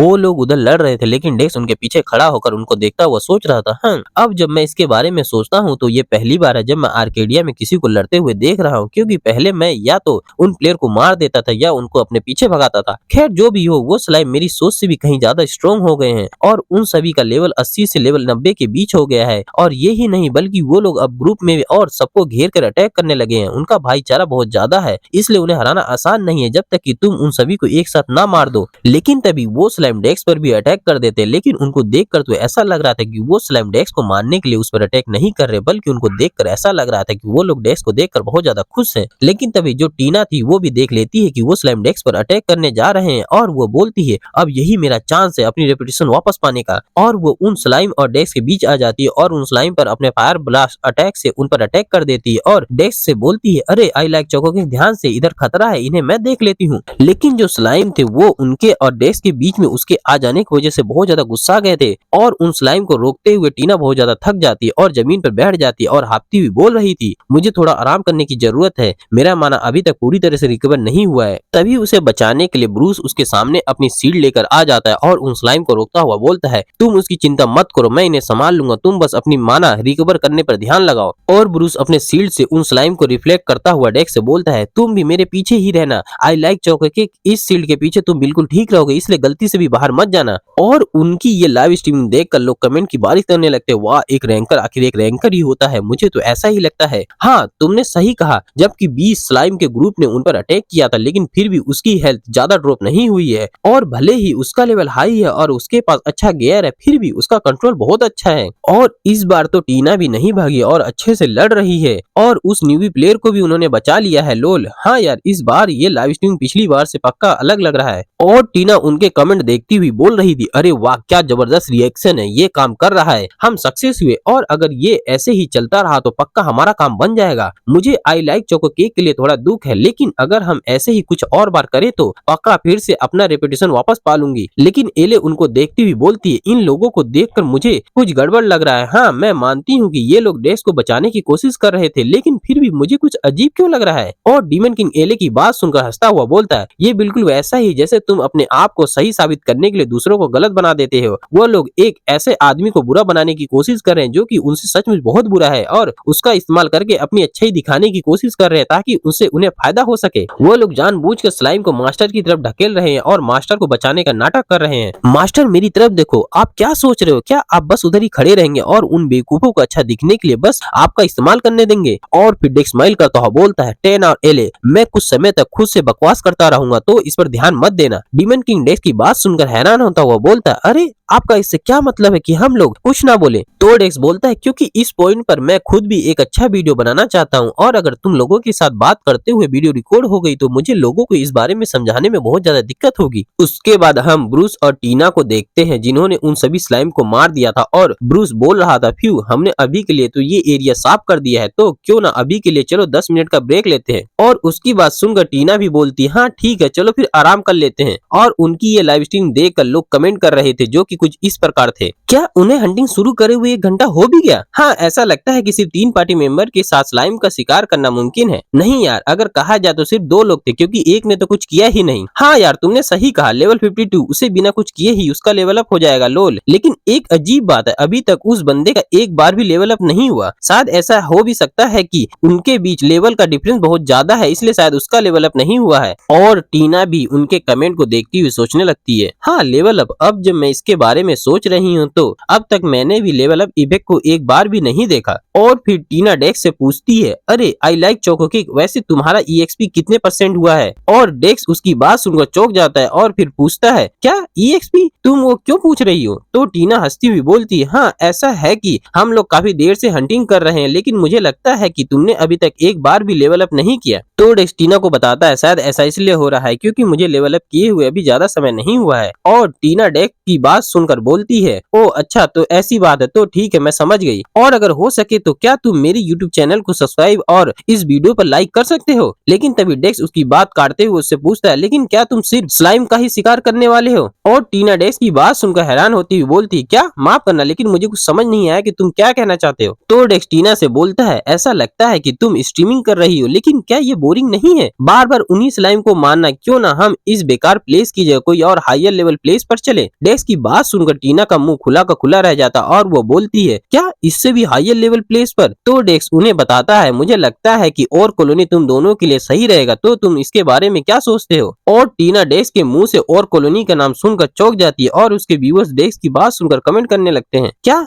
दी और कॉलोनी? लोल, ये एक टॉप कंटेंट है, पर ओल्ड कॉलोनी एक अलग ही लेवल है जिसे अभी के लिए तो करना नामुमकिन है। क्या उन्हें स्लाइम को मारते देखकर उसका दिमाग खराब हो गया है? शायद उसे इस दुनिया की समझ नहीं है क्योंकि वह इस गेम में नया है। अरे फिर भी वह एक फ्री राइडर है, तो क्या हुआ, उसकी भी एक लिमिट होनी चाहिए। और ब्रूस डेक्स की बात सुनकर डेक्स से बोलता है, माफ करना आई लाइक चोको केक, पर मुझे लगता है कि तुम्हें पता नहीं है क्योंकि तुम्हारा लेवल अभी बहुत कम है। पर जो और कॉलोनी है वो स्लाइम एरिया से बिल्कुल अलग है। और कॉलोनी को चैलेंज करने के लिए अगर हम 100 रैंकर को भी इकट्ठा कर ले जो लड़ने के लिए पूरी तरह से तैयार हो, फिर भी और कॉलोनी को हराना बहुत मुश्किल है। और वैसे भी स्लाइम एरिया में टॉप कंटेंट अभी भी काफी है, तो इसलिए और कॉलोनी में हम तब जाएंगे जब तुम थोड़ा और स्ट्रॉन्ग हो जाओगे। लेकिन तभी डेक्स स्माइल करता हुआ बोलता है, अरे क्या हुआ, क्या तुम्हारे अंदर हिम्मत नहीं है? तो ठीक है, अगर ऐसा है तो मैं फिर इधर कुछ नहीं कर सकता हूँ। अगर तुम लोग मेरे साथ नहीं जाओगे तो फिर मुझे लगता है कि मुझे उधर अकेला ही जाना होगा। और फिर डेक्स उनकी पार्टी को छोड़ देता है और वो लोग डेक्स को बस देखते ही रह जाते हैं। और डेक्स उधर से जाता हुआ उन लाइव देख रहे व्यूअर से बोलता है, ओ हाँ एक और बात, अगर तुम लोग और कॉलोनी हंटिंग में इंटरेस्टेड हो तो come to visit my channel. मैंने अभी अभी अपने लाइव स्ट्रीमिंग चालू कर दिया है और मेरे चैनल का नाम है डिस्ट्रॉयर ऑफ डेली लोग। तो ठीक है, मैं इस चैनल के सभी लोगों से विदा लेता हूँ, बाय बाय एवरीवन। उसके बाद डेक्स के उधर से चले जाने के बाद टीना के जो अभी के लाइव देखने वाले बंदे थे वो लोग उसके लाइव पर कमेंट करने लगते हैं, क्या उसने अभी सच में डिस्ट्रॉयर ऑफ डेली लोग चैनल कहा? क्या सच में ये वही फेमस चैनल हो सकता है? हाँ यार, वही मिथिकल चैनल जिसने अब तक सिर्फ 2 वीडियो अपलोड किया है, लेकिन सिर्फ वही 2 वीडियो ने पूरी आर्केडिया को हिला डाला था। पहला स्लाइम इंसिडेंट और दूसरा माइनिंग स्लेव इंसिडेंट। भाई साहब क्या वीडियो था। उसके बाद हमें डेक्स के चैनल को दिखाया जाता है डिस्ट्रॉयर ऑफ डेली लोग, जिससे लाइव स्ट्रीम चालू हो गई थी, जिसे देखकर कुछ लोग कमेंट कर रहे थे, ये तो सच है क्योंकि ये चैनल जस्ट अभी लाइव हुआ है। वाह, तो इसका मतलब है कि आई लाइक चोको के उस चैनल का ओनर हुआ। लेकिन यार उसका लेवल तो अभी 52 है और वो भी एक न्यूबी है, तो ये कैसे हो सकता है? उसके बाद हम टीना को देखते हैं जो कि अपने लाइव स्ट्रीमिंग को देखकर बहुत ज्यादा हैरान थी और बोल रही थी, आखिर ये सब क्या हो रहा है? और फिर हम देखते हैं कि आखिर टीना क्यों परेशान हो रही थी, क्योंकि जो उसके लाइव व्यूअर थे वो सब अचानक से कम होने लगे थे। जो कि शुरुआत में 5348 थे, वो नंबर अचानक से बहुत तेजी से घटने लगे थे और आखिर में वो नंबर घट 0 हो जाते हैं, जिसे देखकर टीना बहुत ज्यादा हैरान थी और बोल रही थी, अरे अचानक से ये सब क्या हो रहा है और क्या उसने मेरे सारे लाइव व्यूअर्स को चुरा लिया है? उसके बाद हम डेक्स को देखते हैं जो कि अब लाइव पर आ चुका था और बोल रहा था, ओ हाँ सभी को हेलो, क्या सभी को मेरी आवाज आ रही है? और डेक्स को लाइव पर देखकर वो सारे बंदे डेक्स पे बोलने लगते हैं, ब्रो मुझे सच में आपकी वीडियो बहुत ज्यादा पसंद है, क्या आप सच में और कॉलोनी में शिकार करने जाने वाले हैं? लेकिन ब्रो आप तो लेवल 52 पर है, आप उधर क्या कर सकते हो? मुझे तो नहीं लगता है कि आपके अटैक उनके बिल्कुल भी डैमेज दे पाएंगे। तो डेक्स बोलता है, अच्छा लेवल जैसी चीजों से कोई फर्क नहीं पड़ता क्योंकि मैं उन्हें नहीं मानने वाला हूँ, इसके बजाय उन्हें मेरे दोस्त मानने वाले हैं। डेक्स की ये सारी बातें सुनकर उसके व्यूअर्स कमेंट करने लगते हैं, दोस्त क्या क्या आपके पास कनेक्शंस हैं? क्या आपके दोस्त ब्लैक फ्लेम ड्रैगन के लेवल के हैं? और फिर डेक्स अपने टाइटल को चेंज करता है और चेंज करके नया title saviour of the slime activate कर लेता है और उसे एक्टिवेट करने के बाद डेक्स आवाज मारता हुआ चिल्लाता है, मेरे दोस्तों बाहर आ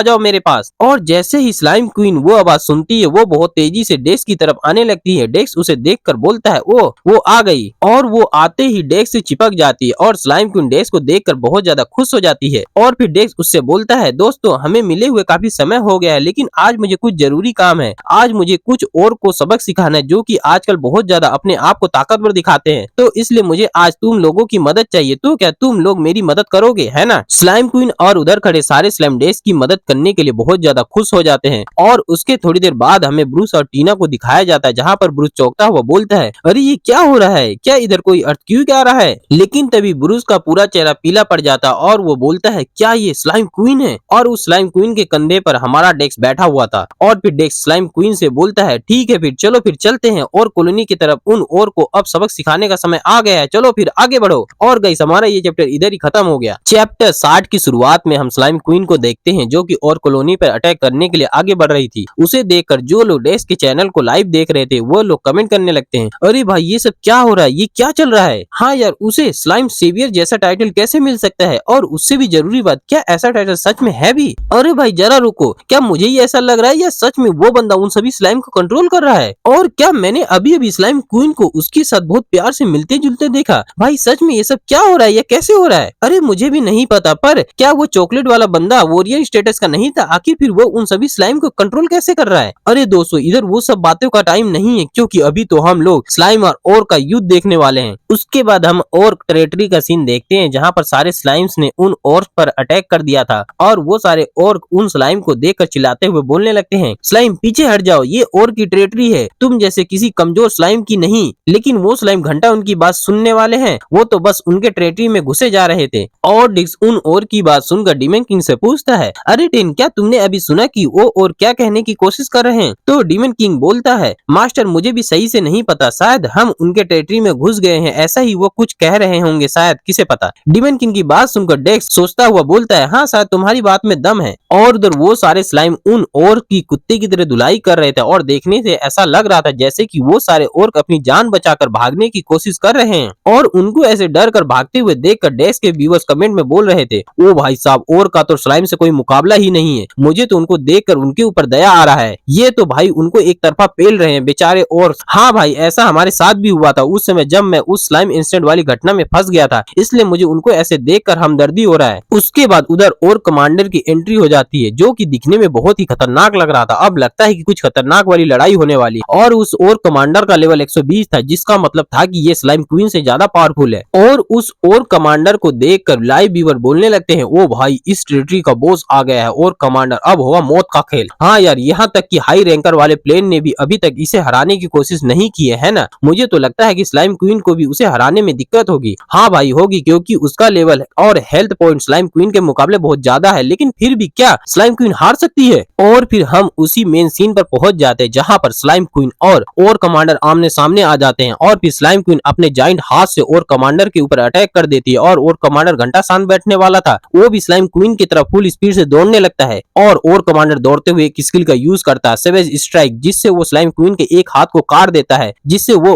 और कमांडर पर अटैक करने वाली थी। स्लाइम क्वीन के हाथ करते ही उसे बहुत ज्यादा दर्द होता है, लेकिन डेक्स उसके पीछे से बोलता है, तुम टेंशन मत लो क्योंकि मैं तुम्हारे पीछे ही हूँ। और फिर डेक्स पॉसिबिलिटी का यूज करके स्लाइम क्वीन की पावर को बढ़ा देता है, जिससे स्लाइम क्वीन की पावर और कमांडर की पावर से ज्यादा हो जाती है। और फिर स्लाइम क्वीन और कमांडर पर भारी पड़ने लगती है और कमांडर स्लाइम क्वीन के हाथ को अपनी गांड का दम लगाकर रोकने की कोशिश करता है, लेकिन स्लाइम क्वीन धीरे धीरे उसे अपने चंगुल में दबा लेती है और फिर उसे अपने दोनों हाथों से दबाकर मार देती है। और हमारा डेक्स उस फाइट को देखकर सोचता है, ये फाइट तो मेरी उम्मीद से कहीं ज्यादा जल्दी खत्म हो गया। खैर अब हम इसके बारे में अब कुछ कर नहीं सकते, शायद ये लाइव स्ट्रीमिंग की पावर हो सकती है। और फिर डेक्स बोलता है, ठीक है दोस्तों, क्या आप सभी ने इस शो को एंजॉय किया? और वो लोग बोलते हैं, भाई माइंड ब्लोइंग शो था, क्या सच में और कॉलोनी पूरी तरह से वाइप आउट हो गई? अब आगे क्या होगा ये देखने के लिए मुझसे इंतजार नहीं हो रहा। उसके बाद हमें आगे बताया जाता है, इस टेरिटरी पर कब्जे के लिए स्लाइम्स ने 99% रिक्वायरमेंट को फुलफिल कर लिया है। स्लाइम ने पूरी तरह से और टेरिटरी पर कब्जा कब्जा कर लिया है और ट्रेटी को पूरी तरह से खत्म कर दिया गया है और अब और ट्रेटी को दोबारा से बनाया जा रहा है, जिसका नाम बदलकर अब स्लाइम ट्रेटी 2 कर दिया गया है। ये सब होता देखकर मतलब कि और ट्रेटी को स्लाइम ट्रेटी में बदलता देखकर डेस्क के लाइव व्यूअर्स कमेंट करने लगते हैं, अबे भाई ये क्या, उन्होंने अभी अभी पूरे और ट्रेटी को मिटा दिया, भाई ये कैसे हो सकता है, क्या सच में हंटिंग ग्राउंड को भी मिटाया जा सकता है। लोल भाई ये गेम तो बहुत अजीब है, सच में बहुत अजीब। उसके बाद स्लाइम क्वीन फिर से अपने नॉर्मल रूप में चेंज होने लगती है और चेंज होते ही स्लाइम क्वीन क्यू क्यू बोलती हुई जाकर डेस्क से चिपक जाती है और स्लाइम क्वीन बहुत ज्यादा खुश लग रही थी और डेस्क भी हंसता हुआ बोलता है, मुझे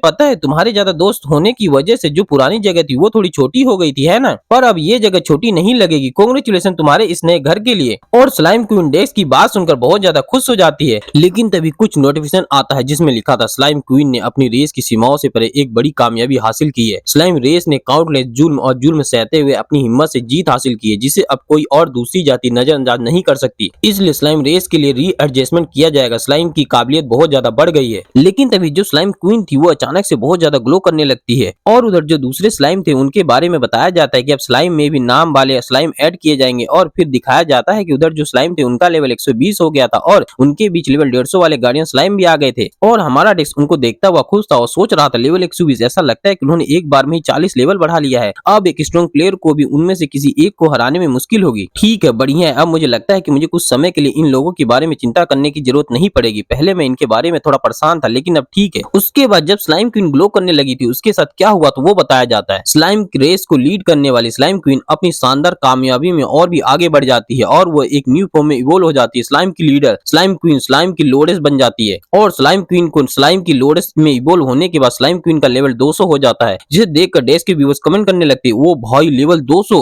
अब तो कोई भी प्लेयर कभी भी उनकी बराबरी नहीं कर पाएगा। हाँ लोल भाई, अब तो जितना हो सके उस एरिया से दूर रहने में ही भलाई है, लेकिन वो तो अब पहले से छोटी हो गई, क्या वो फिर से बड़ी हो सकती है। उसके बाद स्लाइम क्वीन बहुत ही जोर से दहाड़ मारती है जिससे उसके पास से बहुत ज्यादा एनर्जी निकलने लगती है और उस एनर्जी के प्रेशर या उसके दहाड़ की गूंज स्लाइम टेरिटरी में खड़े टीना और ब्रूस को बहुत तेज सुनाई देता है, जिससे सुनकर टीना अपने दोनों हाथों से अपने कान को दबाती हुई बोलती है, अरे ये क्या है, इतनी तेज आवाज कैसी, ये कहाँ से आ रही है। और ब्रूस बोलता है, ये किस तरह की स्किल है और ये कितनी दूर से आ रही है, कम से कम इसकी दूरी 2 किलोमीटर तो होगी, ये क्या कोई मजाक है, ये कैसे मुमकिन हो सकता है। और टीना अपने सर को पकड़ी हुई और रोती हुई बोल रही थी, ये कैसे सच हो सकता है, मुझे विश्वास नहीं हो रहा, ये जरूर मेरा कोई बुरा सपना है। उसके बाद हमें बताया जाता है कि स्लाइम के सेवियर आई लाइक चोको क्यों को स्लाइम की लोडेस उनकी मदद के लिए उस प्लेयर की तारीफ करती है, वह उस प्लेयर को पहचानती है जिसने पूरी रेस को बचाया और फिर से जिंदा किया है। स्लाइम की लोडेस उसे पूरी स्लाइम रेस का सेवियर मानती है और इसलिए उस प्लेयर का टाइटल स्लाइम ऑफ सेवियर से बदलकर नाइट ऑफ स्लाइम कर दिया गया है और इसलिए अब से स्लाइम बिना किसी शक के प्लेयर की बात मानेंगे और उसे फॉलो करेंगे। और स्लाइम की लोडेस डेस्क के सम्मान दिखाती है, उसके सामने बैठ जाती है और बाकी स्लाइम भी लाइन में खड़े हो जाते हैं, जिसे देखकर लाइव देख रहे बंदे कमेंट करने लगते हैं, भाई आखिर ये बंदा है कौन, क्या तुम्हें नहीं पता, वो daily life of destroy channel का मालिक है और भाई उसके चैनल का जो नाम है क्या ही एकदम परफेक्ट है। और तभी डीमन किंग डेस्क से पूछता है, हे मास्टर आप शुरू से ही इन जैसे क्रीचर की इतनी मदद क्यों कर रहे हैं, क्या कोई खास कारण है। तो डेस्क बोलता है, हाँ इसका एक कारण है, वो भी बहुत ही अच्छा कारण है। और फिर डेस्क स्माइल करता हुआ बोलता है, हाँ वो कारण है कि वो बहुत ज्यादा क्यूट है। और डीमन किंग डेस्क की बात सुनकर हैरान हो जाता है और बोलता है, अबे साले ये भी कोई कारण है। उसके बाद हमें बताया जाता है कि उस दिन की जो घटना थी वो जंगल की आग की तरह फैल गई और न्यूज में इसे और टेरिटरी पर स्लाइम का हमला कहा गया और इस मामले को लेकर आर्केडिया के कोरियन हेडक्वार्टर ने एक इमरजेंसी मीटिंग की, लेकिन वह लोग जोंग पर कोई भी रोक नहीं लगा सके क्योंकि उसने गेम सिस्टम का इस्तेमाल ईमानदारी से किया था। और उसके बाद और टेरिटरी नहीं, मेरा मतलब स्लाइम टेरिटरी 2 ने कुछ हिम्मत वाले हाई रैंकिंग प्लेयर को अपनी तरफ अट्रैक्ट किया और उन्होंने इसे जीतने की कोशिश की, लेकिन स्लाइम की बहुत ज्यादा संख्या होने के कारण उन्हें बहुत बुरी तरह हार मिली। अब जो लेवल 120 पर स्लाइम थे वो पहले के मुकाबले बहुत ज्यादा ताकतवर हो गए हैं, लेकिन जो बात सच में डरावनी थी वह ये नहीं थी बल्कि वह थी उनकी संख्या जो कि बढ़कर 1,23,215 हो गई थी। वो स्लाइम जिन्हें शुरुआती प्लेयर बार बार देखा करते थे और